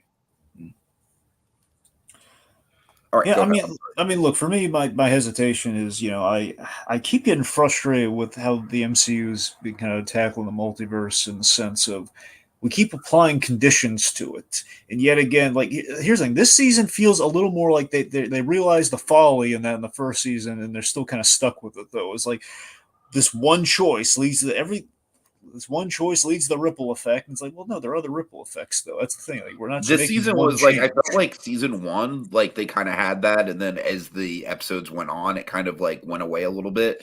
Yeah. This season I thought was just straight up weak sauce in that department, pretty much all the way around for the most part. It just always bothers me that the MCU paint themselves into the corner with that instead of just, no, it's a multiverse in which a few things can be different versus like, no, one thing changed and that caused a ripple effect, and then you do the mental math, and it's like, well, wait a minute. These things wouldn't specifically change if that changed, and every episode I'm stuck looking at through that window because of that rule, right? Which bothers me. But I mean, Hela was fun. I thought getting Kate Blanchett there playing Hela was kind of fun. Putting like a Thor kind of journey there, it was kind of interesting. I don't know. So it's just what I don't think the what ifs. I don't know is a kind of a case of like, it was the first season where we kind of experienced a lot of it for the first time. I mean, look, on principle, I love what if periods. I love the fact we have a what if show, and I do like it when we hit it right with the episodes like we mentioned. I do feel this season had more weak sauce episodes than the first season did, to me at least. Oh, definitely, yeah. I think I think building to the cross. I think we crossed over. Here's the thing. I like how we did the crossover because it wasn't like something that was directly built up for episodes in the first season. Now here, I feels like we now have a mandate where we have to cross him over. Where it's like, no, crossing him over should be a big deal. We really shouldn't do that again until Secret Wars. That's essentially what the rules should be, but we're already breaking that. Right, right. So wasn't crazy about that, but I'm not one to turn down Captain Carter, so I'll take what I can. All right. Frasier season 1. Yeah, so the 2023 Frasier kids out there. No, now really, it's the first time you talk about it so much. Like, no. Oh, God. I'm still Dragon until David Hyde Pierce gets on the show. I'm not watching it. That's pretty much my stance. Come on, really? I'm sorry. Oh, anyways, look, Tiki, the Kells delivers in this, man. He I don't delivers. doubt that. It feels like Frasier. It helps that Kelsey I should be there. He might show up. I will even Dragon. If any Cheers character shows up, I will be there. Okay, that's all we got to do. Just one of them. You got Lilith. That doesn't fucking count. How does that not count? You know what I mean. Where did Lilith show up? Where did she show up first? Okay, Dragon. God damn it, you know what I mean. Okay. Anyway, so So the point being, it feels like it feels like Frasier just in a different location, which I did really appreciate because you have like Jimmy Burrows and Kelsey Grammer directing episodes, so it definitely feels like in the voice and the style of those shows. We all miss Niles. It's felt, but we do have Niles' son who is doing a very, very strong David. The man does embody David Hype. I gotta give him that. So they must reference Niles. Yeah, I mean they talk about it, they just don't show him. Oh man, that almost makes it fucking worse. That's what I'm saying. Like they're not like drawing that. Like we're gonna talk about Niles for a whole episode. It's like like when he shows up, he'll mention his father, and like then he'll mention his brother. So like, a little name drop Niles a bit, but I just. But right now he's busy doing stuff, but I don't know. I guess at some point he'll show up, and they didn't have to write him being busy doing stuff. No. I mean, in real life, David Hyde Pierce is busy doing okay. stuff. That's why he's not. That's one of the two reasons he's not there. Otherwise, he's like, I mean, they don't really necessarily need me. But I think it's just David Hyde being humble, though. I don't think that's him just like really like. I don't know how much that's him just not really wanting to do the show, or how much of that's just him like I just don't really know what look, I have heard good things about it. I probably will watch it eventually. It's just man. It's like you saw my reaction in real time when I found out that he wasn't going to be on it. I like it just sucked out all the enthusiasm. I'll tell you, man. You can tell they miss John Mahoney in this show, and it is an emotional through line through the season, and it's really nice and effectively done. The Lilith episode's a lot of fun. To me, the highlight is the blind date episode because that's like perfect Frasier writing from the original, where it's like he and his son are on blind date and they don't know who the date's for, and they have to do the classic Frasier misunderstanding comedy to try and get through it. And we end on a Christmas episode, Christmas finale. Right. Well, I might have to catch up on it just so we can potentially do it for Christmas in July. Yeah. Oh yeah. Okay. All right, let's see. Next up for me, we got Blue Eye Samurai. This fucking kicks ass. I will be watching this as soon as I'm binging an anime right now. As soon as I finish it, I will go to Blue Samurai. Yeah, Dragon. I mean, it's like you want to talk about like the animation of What If compared to this. It's just there's no comparison. Come on, that's a little unfair of a comparison. Come on, Dragon. I'm just saying it's a good example of like how far the animation industry has progressed in just a few short years, and now What If. Where it was passable in season 1. It wasn't great, but it was passable. But I don't even think it's passable now compared to stuff like this.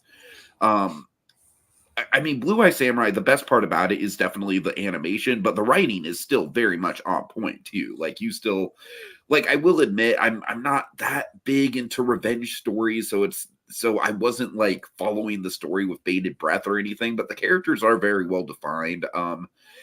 Have you heard about the origin of this show? Because I think it's kind of cool. No, tell me about it. Okay, so basically the writers of the show are a husband and wife. One of them's Asian, one of them's white. I don't know which is which, but um they essentially came up with the idea for the show, which is essentially like it's set in feudal Japan in the time where like like white people were basically like forbidden and they were viewed as devils in Japan. um and the main character, the blue eye samurai, is half Japanese, half eight or half American. And so that's why she wears the sunglasses and covers her blue eyes, because the blue eyes give away the fact that she's half white. But I just think it's really cool that the writers, like, once they had a kid who's of course half Asian, half American, or half white, they kind of like made this show as basically like kind of like a almost like a thought meditation on the kind of shit that their kid might have to go through in the world, and kind of like how it relates to like how stuff was back in ancient times. And so I don't know, I just think it's a really cool kind of like personal sort of like, because they literally called their baby their blue-eyed samurai. So I think it's really cool how they that kind of personal story attached to it. um yeah, like I said, I'm not really like that big on revenge stories, just generally, just because I feel like they're very overplayed. But the characters and the artwork make this. I mean, this is absolutely like one of those like every frame a painting kind of projects. It's just fucking beautiful to look at. All right. Okay, I watched something you told me about. Icons, The Mhm. Simpsons. Yeah, so yeah, I mean, you already know all about this, but I guess putting it like this, it was, I like this icons thing they're doing. It's I found it.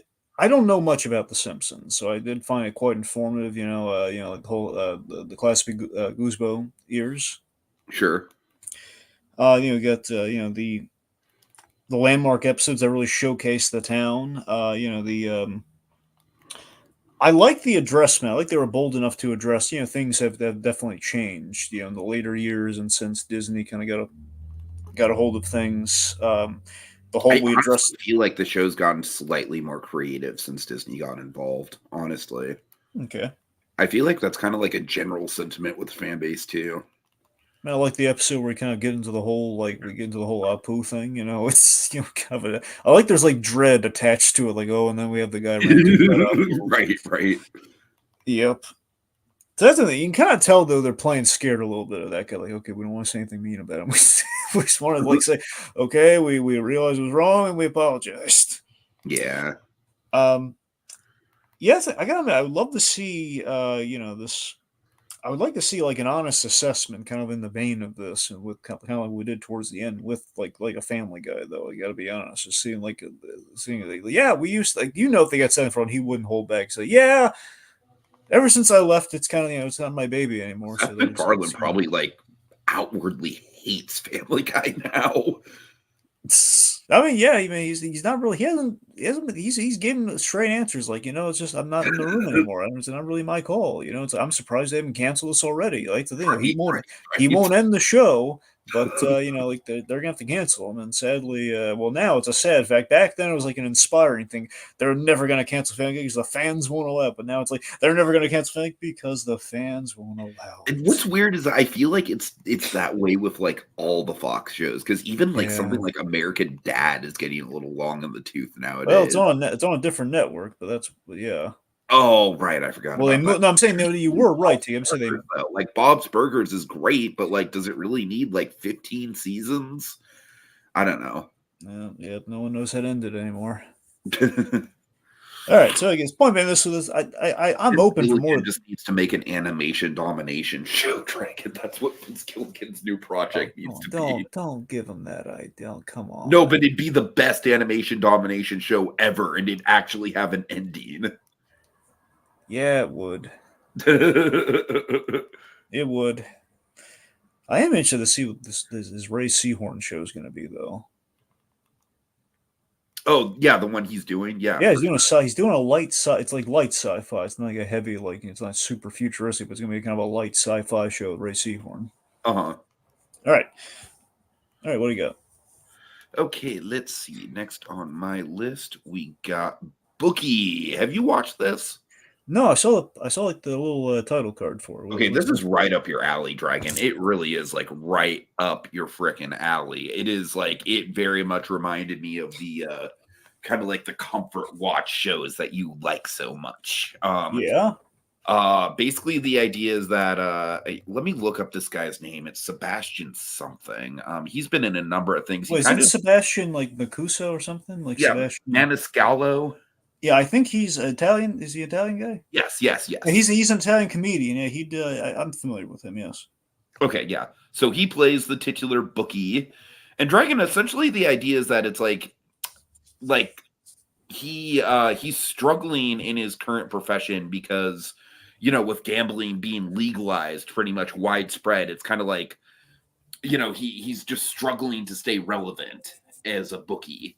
And so essentially he basically goes in over his head with a deal for a bet that he basically cannot get out of, and then shenanigans and tensions ensue.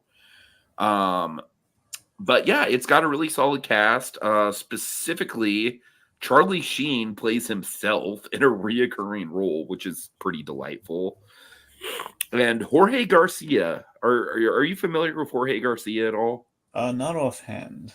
Okay, he was Hurley from Lost. Oh, But that guy. Okay. yes, yes, yes. He plays a guy who essentially gets roped into the business, but becomes kind of like the he basically gets a new lifeblood because since he can speak Spanish, he gets them roped into betting on football, aka soccer.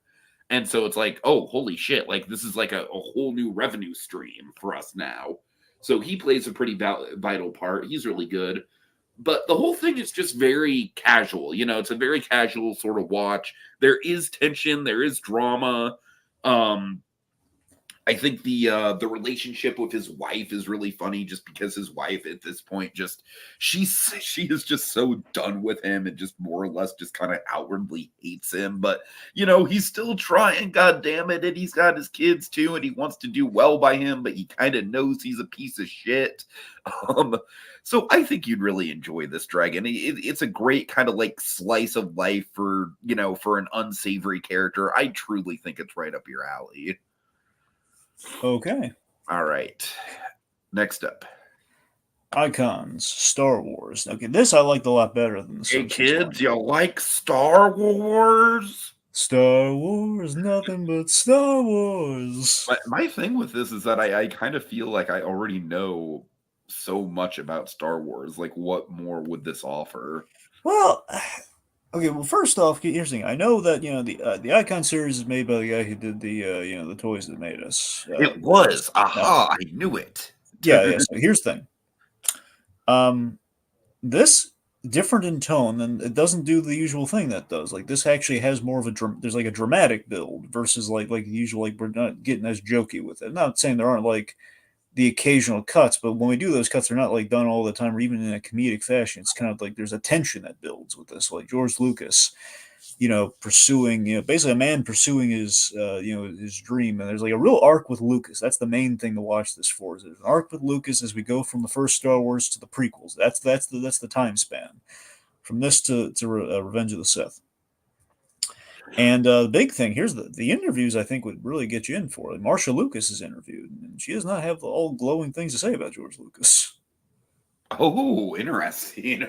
Yeah, that's the thing. Like they get to a point like they talk about the divorce, man, and yeah. so there's that. Anthony Daniels, we learned like he really did not care for what was done with C-3PO in those prequels. Like the prequel section is the more interesting section of the thing, but still, there's like the build You and know the what's tension. funny with Anthony Daniels is that there's like one interview clip with him right at the beginning of the holiday special I know. documentary. I remember. And I'm like, ooh, he's going to be a really interesting person to get the perspective on.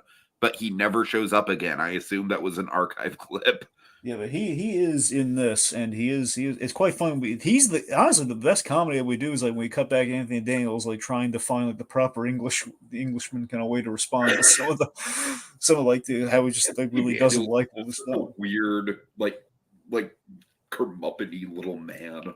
That's the thing. So I think there's a lot. There's a lot. Even if you know sort of like the packaging of the stuff that you do know, and then like getting the fun interviews out of it that you get. Also, you find out like some stuff like apparently George Lucas and Gary Kurtz things kind of soured with them, and George Lucas was threatened by Irving Kershner, not physically, but just like he was kind of threatened by like this Oh, I guy's. can see that for sure. I mean, especially because everyone is like, it is very, very like nobody thinks that any movie other than Empire is the best Star Wars movie. Yeah, but I mean, it's also the thing of like it's so interesting because you and I know Empire Dreams like the back of our hand, and we know Of like course, Kirshner knew when he took on the project this is I George's think I could movies, probably like quote that whole documentary if I as really. can I. So, and the whole thing of Irving Kershner saying like he knew from the get go that this I have to make a good movie here because this is George's story and I'm going to make sure George gets his third movie and everything. So there's pressure on Kershner, but we look at from like just the turn the dial slightly like tilt the angle slightly to the side here. It's like not only is there pressure being there's a lot of like you're in the style of another guy and that creative might not be thrilled that you're getting all the credit for what he's doing. Uh-huh. So there's a lot of that, and stuff, especially when we get the Jedi as well. Tension on the Jedi set of like George Lucas really kind of like really kind of steamrolling the director on that film. So, yeah, I mean, I think they're not sanitizing this at all for like Lucas, man. They're getting into it. So, yeah, it's I mean, in a sense, it's kind of it leaves you hankering for a People versus George Lucas sequel. I'm going to tell you that much. It'll leave you hankering for it.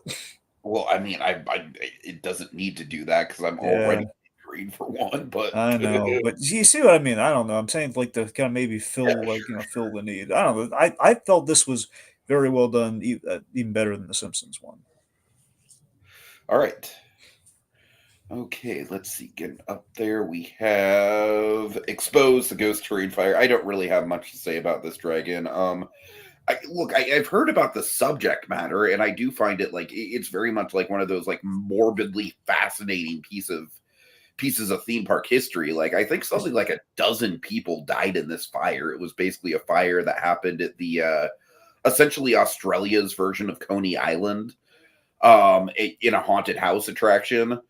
And Dragon, all I can say about this documentary is that man, I have tried with British documentaries. I really have, but Dragon, have you noticed the thing with British documentaries where they are very slow, they are very clinical, they don't really have any sort of compelling editing at all. Like Yeah, I struggled with this, man. I really did. Like it was interesting subject matter, but British documentaries, man, like I don't know. Someone's got to come along in Britain and really like just put out a documentary that just changes the because it's I don't know. It's not just that either. It's like I've tried watching like British versions of like TV shows and stuff, and it's like some of it's really great. Like occasionally you'll find like for example, I love The Mighty Boosh. That's one of my favorite TV comedies of all time, and that's a Britain import. But man, there's so much stuff from Britain. It's just like very very dry. So it's just it is what it is. Interesting subject matter, but I did genuinely kind of struggle to get through it just because just presentation wise, it really wasn't doing anything for me. All right. all right, let me tell you about Yu Yu Hakusho. I just want to say I think it's funny that you ended up watching the live action Yu Yu Hakusho, but you skipped the live action One Piece. Well, there's a reason for that. Okay. Okay, so first I'm going to start with the anime here. The live action is going to go by real fast. But yeah, the anime. Seriously, I have very I fond. actually did watch. I'm sure I haven't seen all of it, but I definitely did watch the anime when it was on Toonami. Well, that exactly was very simpatico in what I'm about to say here. So I have very nostalgic memories for Yu Yu Hakusho because of Toonami, and that's the thing. Because of that, I watched this probably as much as you did on what aired on Toonami, but I never finished it. A part of me always thought it ended with the Dark Tournament, and even then I didn't finish the Dark Mm-hmm. Tournament because again, it ended right before we got to the big Toguro fight. I'm So pretty sure that's just where it ended when it was airing on Toonami, right? yeah, well, that's the thing, yeah, because if it's Yu Yu Hakusho breaks down the seasons a little weird. Because let me put it this way: there's four, really, there's four story arcs, and technically there's four seasons, but the Dark Tournament's such a big story, it kind of takes like a season and a half. Put simply, Yu Yu Hakusho, you have the arc is like they meet each other. You have the very long Dark Tournament saga. Then you have the former spirit detective, and then you have the demon world. I know you didn't get the latter two, but I'm saying that's essentially you and I. We dropped off probably right Okay. before the very end of the Dark Tournament saga, which essentially is 2 seasons, which is probably what Toonami had there. Now, here's and because of that, I loved Yu Yu Hakusho as a kid with with the Toonami block, which essentially is like basically Shonen Jump, but as on a block of television. You had Dragon Ball, Conceptually, it doesn't get much cooler than Yu Yu yeah, Hakusho. It really doesn't. Like, exactly. I this mean, is my type of Ghostbuster Dragon. the pilot's so darn strong on Yu Yu Oh, it is. It Hakusho. is. It Dear really is. God, I mean, seriously, I was really because it's so weird. I got to give Netflix credit here, where it's like, well, they had the Yu Yu Hakusho live action, which I watched like the trailer of like thinking, okay, obviously it's not going to compare to the anime, but it's like still, it's kind of charming. They're going to do that in the spirit of One Piece, what they've done recently. So I was like, you know what? I'm going to give it a watch. I'm going to go back to it, see how it holds up. And I started watching on Hulu. Then Hulu screwed me over because I went. Here's the thing: Hulu only has the first 2 seasons. They don't have the whole series. So I got to the halfway point, and it was like, wait, there's no wait. Where's the rest of it? The tournament saga didn't even finish. So I used my Christmas bonus. I bought the box set. I got the whole Oh my thing. god. I won it because I like the I show mean, clearly. respect. I mean, look, I like the show. For some stupid reason, Netflix did not like they did with One Piece. Hey, we have the live action show. Let's get the anime so people can watch them both. We did not do that here with Yu Yu Hakusho. Streaming rights or no, I don't know. We didn't do it, so I got it and watched it all, and the OVA and everything. The whole thing's in there. So yeah, I tell you, man, it holds up. It's great. It was a very fresh viewing experience being able to watch it the way I did. Um, I tell you, man, I have an appreciation of Kuwabara I did not have as a kid because of He was my favorite character as a kid. Just because I really related to him. you know what it was for me? I think it's because I just had this opinion, such a strong that the pilot made such an impact on me. I guess for me it was that I didn't quite. I always associate Kubara with the bully when in reality he was so much more than the bully. You know, No, he was. that's the thing. I I mean, I know, yeah, yeah, they like are. Flash Thompson before Flash Thompson had depth. Honestly, Exactly. That's what I mean. Kuwabara. I mean, he might be. I like Yusuke obviously, but Kuwabara is such a. Oh, I love the friend group. I love all four characters. Let's say I love honestly. I love all the characters, but those four in uh-huh. particular. But Kuwabara is the standout. Chris Sabat is great in the roles. Basically, what if Yajirobe had depth? That's essentially what Kuwabara is. Right. And yeah, as I said, you have the four arcs. So ultimately, there are four arcs beyond the two beyond those the Dark Torment saga. Here's the thing. Personally, there was a twist. Let's say in season 4. Let's just in quotes say in season 4. The very end, the last story, they have like a twist with Yusuke, which I'm not crazy about. It still works in the context of the story, but it's one of those things where we reveal something about him that contextually, it's like it recontextualizes the whole show, and it's like I don't know if I like that. I don't know if we like saying like there was this something special about him the whole time. It just feels like a little like disingenuous. Feels like he was much more an average Joe before we revealed that thing about him. Uh-huh.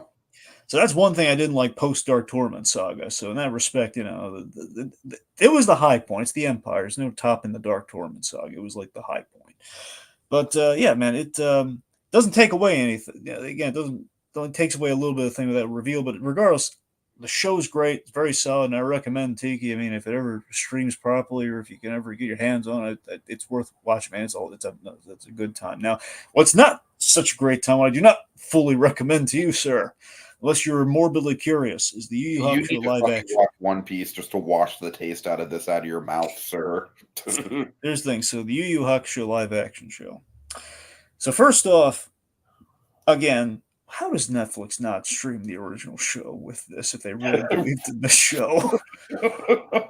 Okay, it's like they did like literally had One Piece, and it's the whole reason we even have this show. And like, yeah, we're not going to do that here. It's like they would double the viewership, at the very least, the numbers on Netflix. Like at least everyone, because people have been checking out this for obvious reasons. Whether they like it or not, they're going to check out the Yu Yu Hakusho show. It's only 5 episodes. They're absolutely going to watch this show. Like Uh-huh. I did, saps like me, Tiki, who watched this show. Here's the thing: because it's 5 episodes. They crammed it in. It's dubbed, which I have to watch the dub because that was my Toonami upbringing. I have to do the dub. Here's the thing: I respect the challenge that they're taking here. Like, okay, we got 5 episodes. We obviously can't do everything the anime did, and at first glance, it looks pretty good. Here's the problem: it's not just an issue of cramming it in there. It's the issue that if they just crammed like the first season, the first arc, that all of them meeting each other and saving saving Yukina. That's a seasons long thing I can buy them doing in 5 episodes. Okay, that's a challenge I can get behind. Here's where they flew too close to the sun. We're gonna do that, and essentially the greatest hits of the Dark Tournament saga in one season. That's a terrible mistake that they did. Everyone's raking them over the coals for. They did like the best parts of the show and crammed in the 5 episodes Uh-huh. in a really stupid way. You know, I mean, a couple things I can respect. Like, for example, the one gripe I have with Yu Yu Hakusho really is like, why do they have to be middle school kids? They're very clearly high school kids. Why can't we just say they're high school kids wearing uniforms? Why can't we just do that?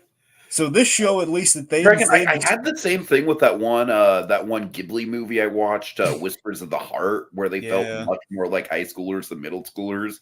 I'm pretty sure it's just a cultural thing with Japan. I'm pretty sure middle schoolers in Japan are just a lot more like obviously in Japan there's a lot more pressure for education. So I just think generally speaking, middle schoolers are just more mature in Japan. I guess. I mean, it really just feels like the whole in the anime you had the gag where Yusuke's like the one guy wearing the green, where everyone else is wearing like the blues, like Kuwabara. They're all wearing the school Uh-huh. uniform, and that was like Keiko kept telling him about that. But here, though, it's like no, everyone's wearing green now because they completely misrepresented that aspect of the show. We don't have time for it.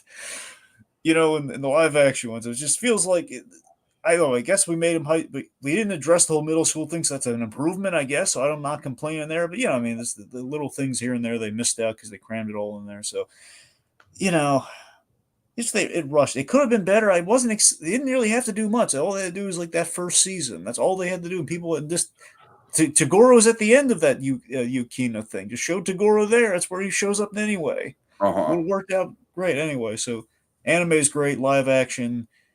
It looks like a fan film, but hey, the fan film. Fan film that Netflix footed the bill for, apparently. Well, again, Dragon, I implore you to watch One Piece, even if you like, because you know me, Dragon. I knew so little about One Piece that I did not even know that Monkey D. Luffy was a funny, stretchy man. I did not even know that he had the stretching power. Well, even I know that.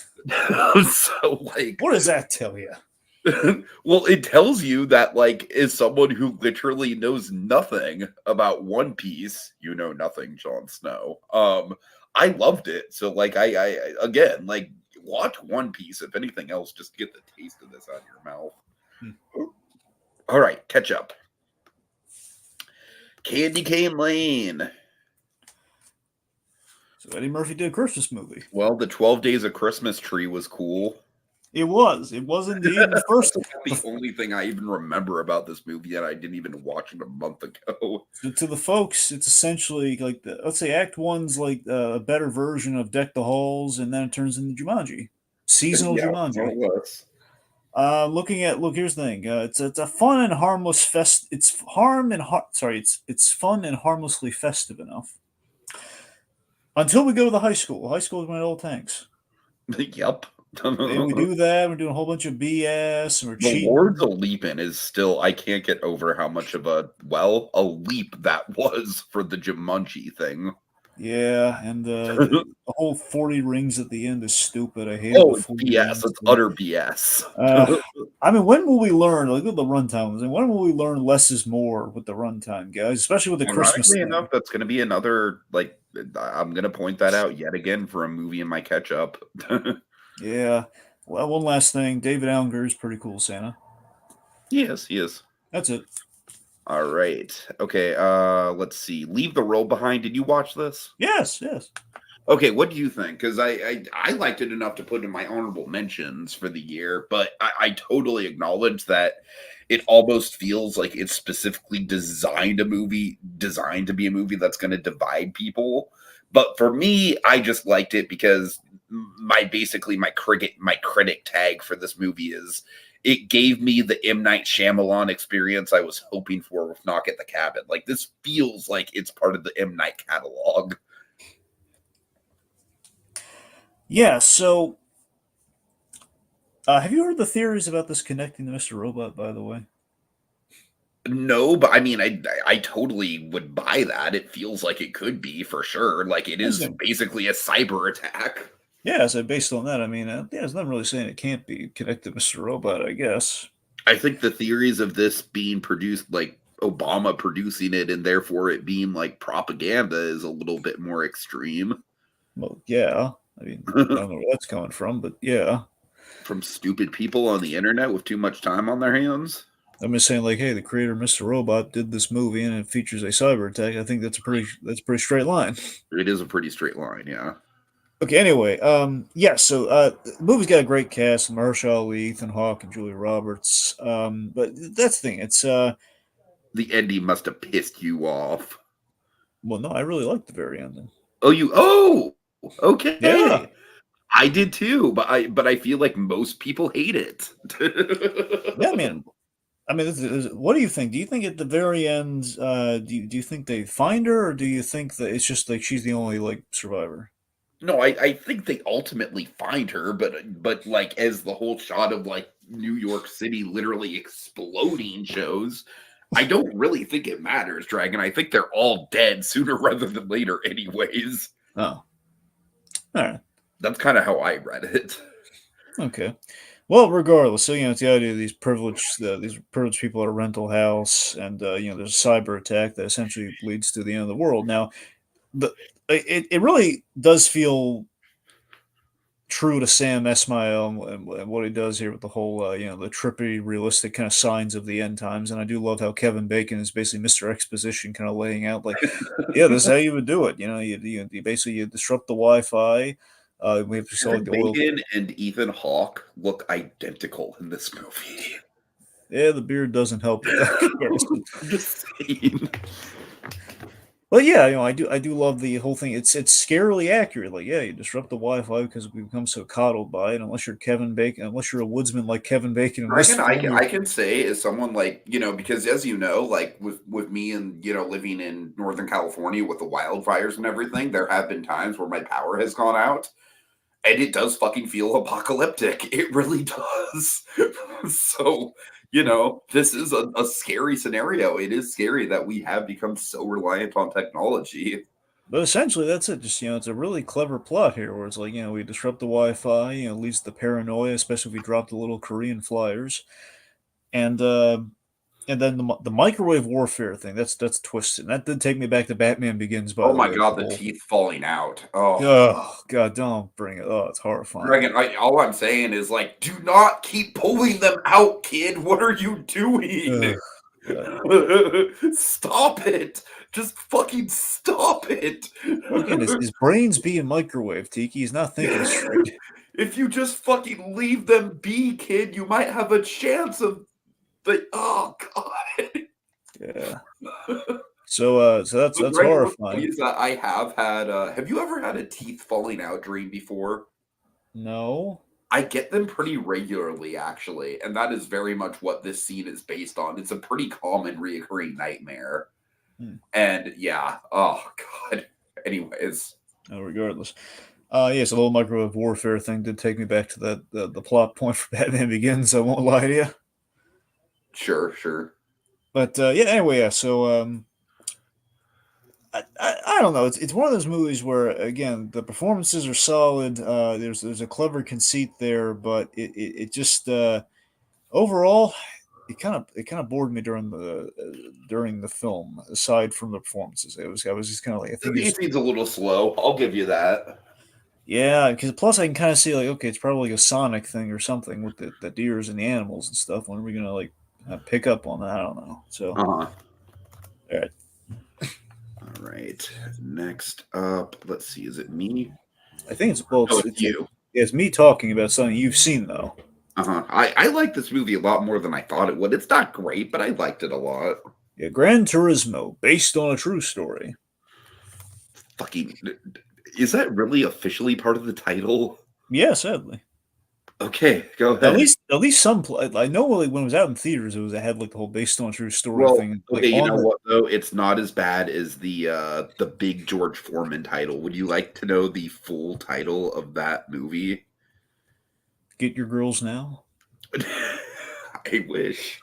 The literal title of that movie is Big George Big George Foreman, the miraculous story of the once and future heavyweight champion of the world. Okay, see, there's no way a George Foreman movie should have once in future anything in that's where I went Oh too my far. god. Once in future, come on, once in future, he's not royalty. The man made a grill, and he hit a few They people along actually the way. tease But the grill in the trailer. I haven't seen the movie. I'm never going to see the movie, but they do tease the grill in the trailer. to be honest, like the best thing George Foreman did was make that grill. Come on, God. he looked cool and he made a grill. That's all he did. All right. Anyway, It was also just one of those trailers that just popped up in every movie and just literally, well, also ironically enough, much like Gran Turismo, the trailer was just like basically like, hey kids, you want to know exactly what happens in this movie beat for beat in 2 minutes? Anyways, go ahead. I mean, here's the real title of that movie should have been okay. George Foreman, grills pay bills. Oh my god. All right, anyways, go ahead. All right. So, yeah, Gran Turismo, of course, as you know, it's kind of a stranger in fiction biopic, gamer turned racer. I love David Harbour in this. Yeah. I mean, look, to me, it's no Ford versus Ferrari, but it's not bad. It's not bad. I like it. I like it, but it just doesn't have like I don't. I don't mean to compare it to Ford versus Ferrari, but they both end I in like Le it better than Mans. 4V Ferrari. I know you like it better than yeah, I know you do. But I don't know. It's the fact that it's kind of hard not to compare them for me because they both end Le Mans and they're both like this whole like the unlikely racer sort of thing. I don't know. It's I really like Orlando Bloom in this. yeah, I yeah. think it might be the best performance I've ever seen from him, which isn't saying a ton, I'll admit. So apparently, I had no idea about this. Apparently, it sounds like things are accurate with one big glaring exception, which people are kind of upset about. Ooh, what? Okay, so the one main fact that was botched is not that the event itself was botched, but the when of the event. So the big a low of lows crash moment that happened like 2 years after the race. Oh, I heard about this. Yeah, yeah, yeah. Yeah, apparently a lot of people were saying like, well, you used like death and tragedy to motivate a character, and that didn't even happen until after he had his big achievement. Right, I did So hear about some people that. are saying like that's kind of like gauche, man. You're like using death as like a plot point in your big Hollywood movie. I mean, it's artistic liberty. We always take these liberties in biopics, but I don't look. I obviously I wasn't thinking about it. I was watching the movie, Sure. but honestly, I gotta be honest. The way the low of lows panned out to me, given how central a thing it was, I think it went by too quick. I mean, I barely just kind of like blinked and you miss it, and then you found out like You feel someone died. like the crash itself was well directed. Yeah, it Yeah. was. I just don't think we really registered like we saw a crash. I don't think we registered like how necessarily just how bad that crash was in the moment because we just woke up in like aftermath. We didn't really No, I see feel you. a flash of anything like him remembering it. I don't know. Anyway, I think it's a captivating idea, and it's that surprisingly happened. It's And basically like war games, essentially. I mean, yeah, it makes for a good movie. And again, I think David Harbour is a really good in for the movie. Just like the guy, like he's the voice of the audience, and this is the most ridiculous thing I've ever heard, but he buys it. He buys into it. Uh-huh. Also, Jamin Hansu, good arc as the father. I mean, look, Jaimon Hansu, he's another guy where it's like he's just not. He's like Patrick Wilson, right? He's just incapable of giving a bad performance. That Oh, being said, that father role, it was about the most stereotypical, like disapproving father arc I've ever seen in a movie. okay, we did not need the whole like him getting in trouble like by taking the car for the joyride thing. That's We what didn't I'm need that. saying, man. Also, yeah, the scene I was gonna throw my It's hands just up. like, oh, I don't understand these video games, son. You are never going to make money like this. It's like, oh god.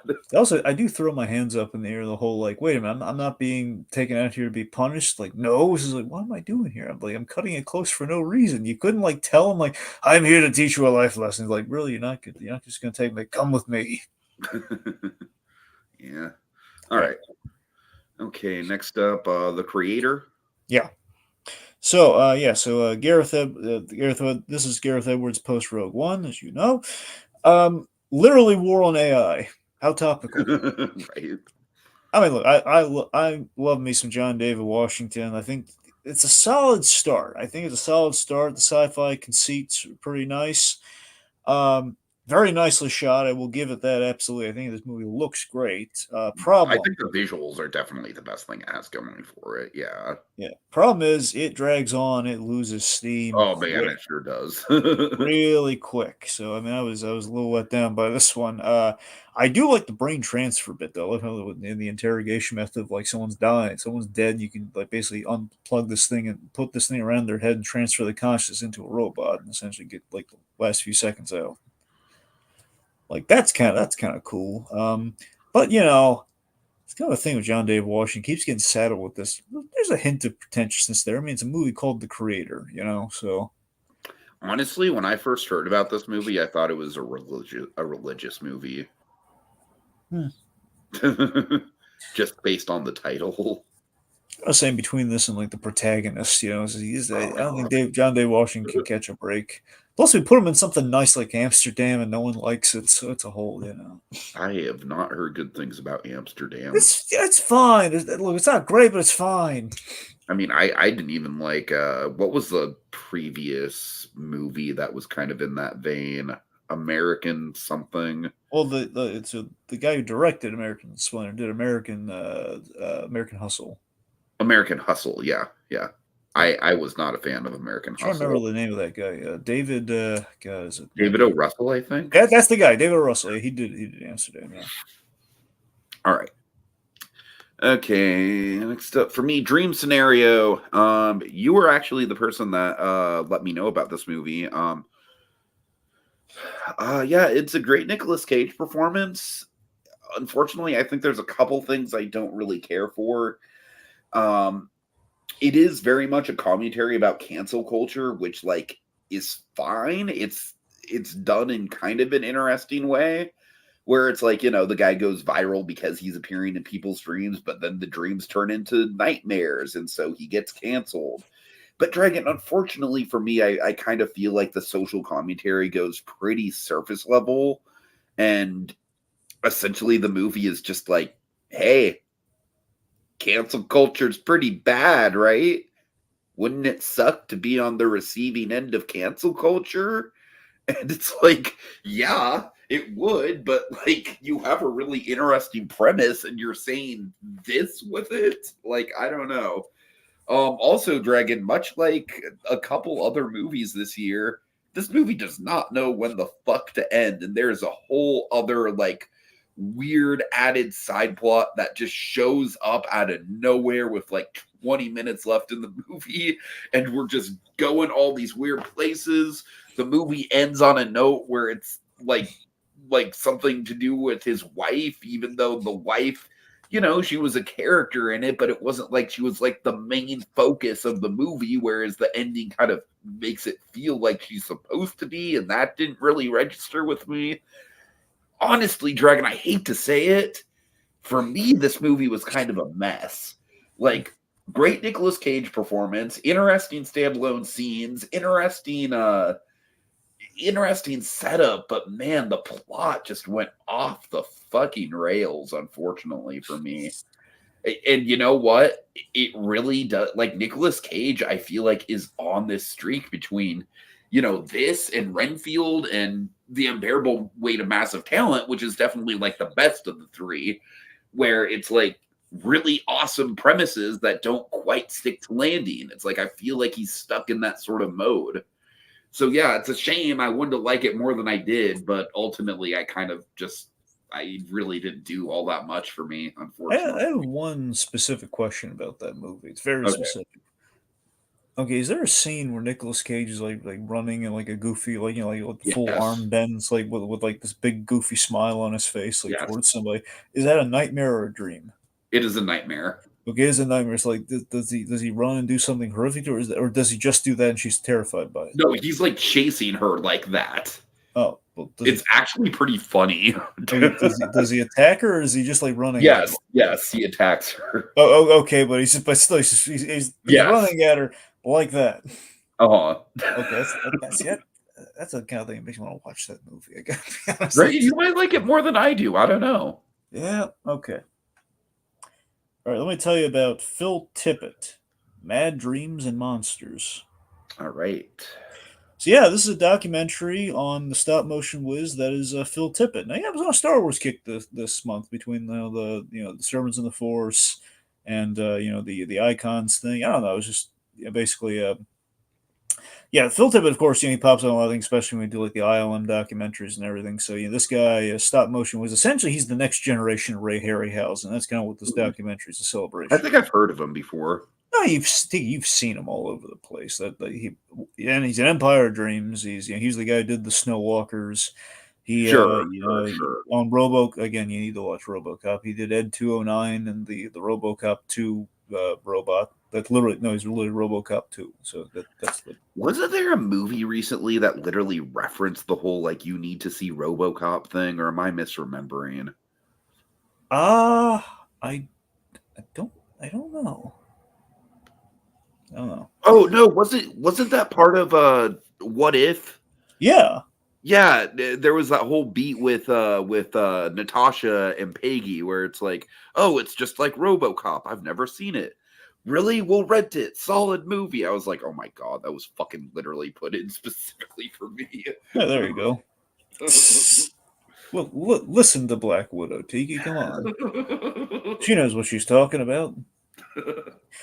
Oh, but There's seriously, so an episode of What If where it's just Peggy and Black Widow watching RoboCop. The whole episode is just that. yeah, dear God, I really want you to watch RoboCop. I'm teasing it out, Dragon. I'm playing a long game with you with RoboCop. No, I'm just kidding. I don't know when I'm going to get to it. Anyway, so anyway, the point being, this guy, he was. But here's the interesting thing. Of course, him by 11 and everything. He was at the tipping point in the business, and we kind of get into this. Like, Jurassic Park was kind of like that was the end times for him. Essentially, that was like, Sure, hey, you're sure. being replaced. Essentially, that was a big like the industry changed from stop motion to CG in an instant. He helped facilitate his Did own he do the demise. original Terminator? I don't what at the very least I don't know if he did. I don't know if they highlight it, if it goes by in a Okay. montage. If they did, I don't know if that was him, but because again, he was I'm on just saying that Robo. would be that's an interesting example of like, like the crossroads that you're talking about. Yeah, Terminator 1 compared to Terminator 2. he has his magnum opus is this movie called Mad God, which I really got to look into because I I've heard remember. of it. I've heard really good things about that. Yeah. Yeah, me too. Yeah, because and here's the thing, I actually heard something really crazy about it and researching a little bit about Tippett. Apparently, this thing was something he had in the works since. God, I'm trying to remember if it was since RoboCop. I think it was since RoboCop 2. He had. It's basically his thief in the cobbler, by all Yeah, intents and purposes. exactly. So on and off, and he had Kickstarters to try and finish it. Anyway, he did finish it last year. Well, sorry, not 2 years ago, 2022. And the thing is, when I heard, now this documentary was in 2019. So this is before the thing came out, but he was working on it. He had a mental breakdown making it. It's like finishing it. Like he was committed for a bit because of the movie. Like, it was such an endeavor. Like reaching the end of it, I think kind of broke him. Like the ultimate burnout. Uh-huh. So that's interesting. It makes me. That's I really got. I really got to look into Mad Guys. I'm hearing like such great reviews about it, and I've seen it being worked on like between ILM, the ILM documentary we watched and this. It's like it looks interesting. Well, I mean, Tippett's a fascinating guy, and again, it's the guy who very much is following the footsteps of Ray Harryhausen. So that's good. So this is a good documentary. Gives you like like the kind of Phil Tippett 101. You kind of lays out a lot of stuff with the guy. Good stuff. All right. Okay, next up, Maestro. Oh my god. Oh, Dragon, 5 years from now, we're going to be talking about Maestro as like a classic example of like Oscar bait gone wrong. Because that's pretty much what this movie is, honestly. I really didn't like this movie. I'm glad I didn't watch this then. This movie is a fucking chore to sit through, my friend. It is a chore to sit through. I think visually Bradley Cooper's doing some interesting things as far as directing goes. Like, I'm still slightly interested in him as a director.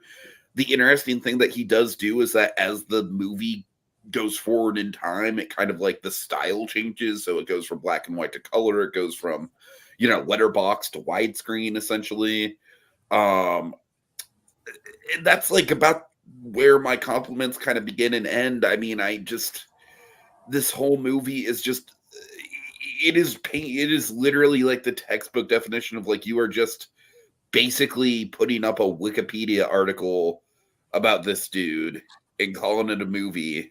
It was just terribly boring, Dragon, just terribly boring.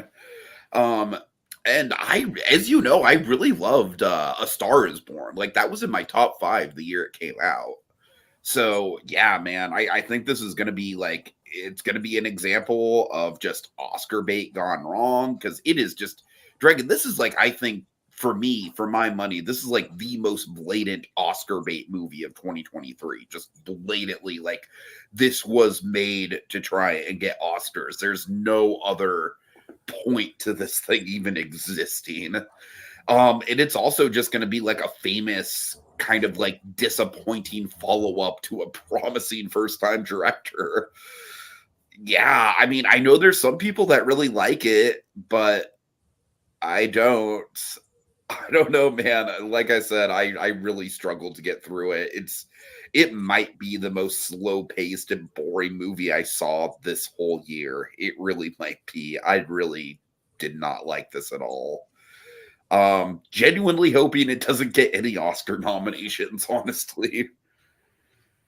Ooh, all right. All right, let me tell you about, well, you were there. Very Merry Pooh year. Yeah. If this is your worst of the month, I wouldn't blame you. I mean, look, it was okay-ish. Dragon, again, like I said, if I had looked a little further into it and realized that it was literally just putting TV episodes into it, we wouldn't have even covered it. Yeah, it's riding the coattails of Winnie the Pooh and Christmas too, big time. Features Peter Cullen as Eeyore, who, by the way, little side note, received an achievement Emmy of some kind recently, Primetime Achievement Emmy recently for his years of stellar voice work. Him Eeyore acting like Winnie the Pooh, which is just crazy and nightmare-inducing. Here, well, I'm just gonna say, man, this was not our best seasonal shenanigans year, like by a long stretch. It wasn't great. I mean, look, it gave me some warm and fuzzy. This thing did not give me the warm and fuzzy feelings like I was kind of hoping for. Like I was hoping for like a seasonal kind of like experience, perhaps akin to like the Christopher Robin movie, which is like the last time I really did a deep dive on Winnie the Pooh. Just like, oh man, what the nice denizens of the 100 Acre Woods around the holidays. And we didn't quite get that. I mean, that short was like the best part of the thing. It wasn't even like original for this thing. So, it's got some cute and charming bits, but not enough. So, wasn't great. Yeah, totally valid. Yeah. Alrighty. Next up. Oh god, okay. I'm gonna just kind of run through these. Okay. Yeah. Napoleon. Honestly, Dragon, I don't hate this. Like, Peregrine hates this. I didn't hate it, but it certainly wasn't as good as it could have been. And Ridley Scott's still kind of on a downward trajectory. Joaquin Phoenix's performance is just weirdly, like, not very interesting. Honestly, it's probably the most boring I've seen him in a while. But I will say that this movie does have pretty great battle scenes, and it also, I think it does do a really good job of actually illustrating why Napoleon was a really good strategist specifically, and it shows battle strategy really well. Unfortunately, a lot of the movie isn't that. A lot of the movie is his relationship, his marriage. But you know what? The marriage is fucked up and weird, and so you do get some interesting elements out of that. I will say that just given Ridley Scott's track record for good director's cuts, I am curious to see the 4 hour cut. Unfortunately, it's on fucking Apple TV Plus, so I probably won't be able to see it anytime soon. But I would not be surprised at all if the 4 hour director's cut was the better version, because this very much feels like a movie where you could just tell that it was put on the cutting room floor, and the flow, the editing does not flow together. But I honestly think with a 4 hour cut, with a lot more time to get into stuff, I honestly think it would flow better. So yeah, I'm not completely writing off this movie like a lot of other people are, but it's certainly a disappointment. It's certainly not as good as it could have been. All right. Next up, Anatomy of Fall. I already talked about this. It's my number 9 movie of the year. Awesome ambiguity. Probably one of the most elite, like, courtroom thrillers I've ever seen. I would very much recommend this one to you, Dragon. I think you dig it if you like courtroom stuff. Sandra Hubert, I'm sorry, Dragon. Sandra Hewler is I think she's probably one of the only people that could give Emma Stone a run for her money for Best Actress. She is incredible. That one scene where the argument scene, as I described in the countdown, still just takes my breath away. It was just an utterly, like, heart stopping piece of editing right there. So yeah, highly recommend that. And then finally, we get to something that I know for a fact you care nothing about at all, because you are not a music guy, but Squaring the Circle, which is all about the creative duo that was behind album covers such as Dark Side of the Moon, basically all of Pink Floyd's 60s and 70s album covers, but also stuff like Zeppelin's Houses of the Holy, among a bunch of other stuff. Basically, one of the most prominent album artist teams of all time. And I will say this was an interesting documentary. It definitely gave you a new perspective of album artwork. And I've always been someone who's really appreciated album artwork and just the art of an album in general. And I think artwork does have a really big role to play. I think album artwork is it's one of the few mediums where I truly think you can literally judge a book by its cover. Because if an album has bad artwork, then you're just not going to think about it in the same light. For example, the Gorillaz, they just came out with an album. It's honestly pretty decent. It's not bad, but it's got terrible artwork. And Gorillaz are known for having awesome artwork, so it's kind of taints that album for me. So, I'm sorry, I'm kind of rambling here, but the importance of album artwork, and it's also just a really good kind of, like, you got the one really reserved guy, you got the one guy who's very outspoken, kind of like almost a cliche sort of rise and fall, like their success and the fact that they were so in demand in the 70s ultimately became their downfall, ultimately became the thing that broke them apart. So it's not breaking any new ground as far as documentaries go, but if you grew up with these album covers, it's certainly interesting. There very much is like an aha moment with Dark Side of the Moon and the origin of that album cover in particular, like very much a like, I shall don the image of a bat kind of moment. Like, wait a minute, triangles. So yeah, absolutely not a subject matter I think you'd get any sort of interest out of, because I know classic rock just is not your thing. But I liked it enough for what it was. It's it's probably not something I'm going to think about a lot, but for what it was interesting for sure. All right, Dragon, really quick, best and worst. I've got a pretty clear cut for me. I think I got to go best, Godzilla -1, worst, Take a guess, Dragon. Just tell me. Maestro. Okay. All right, for you.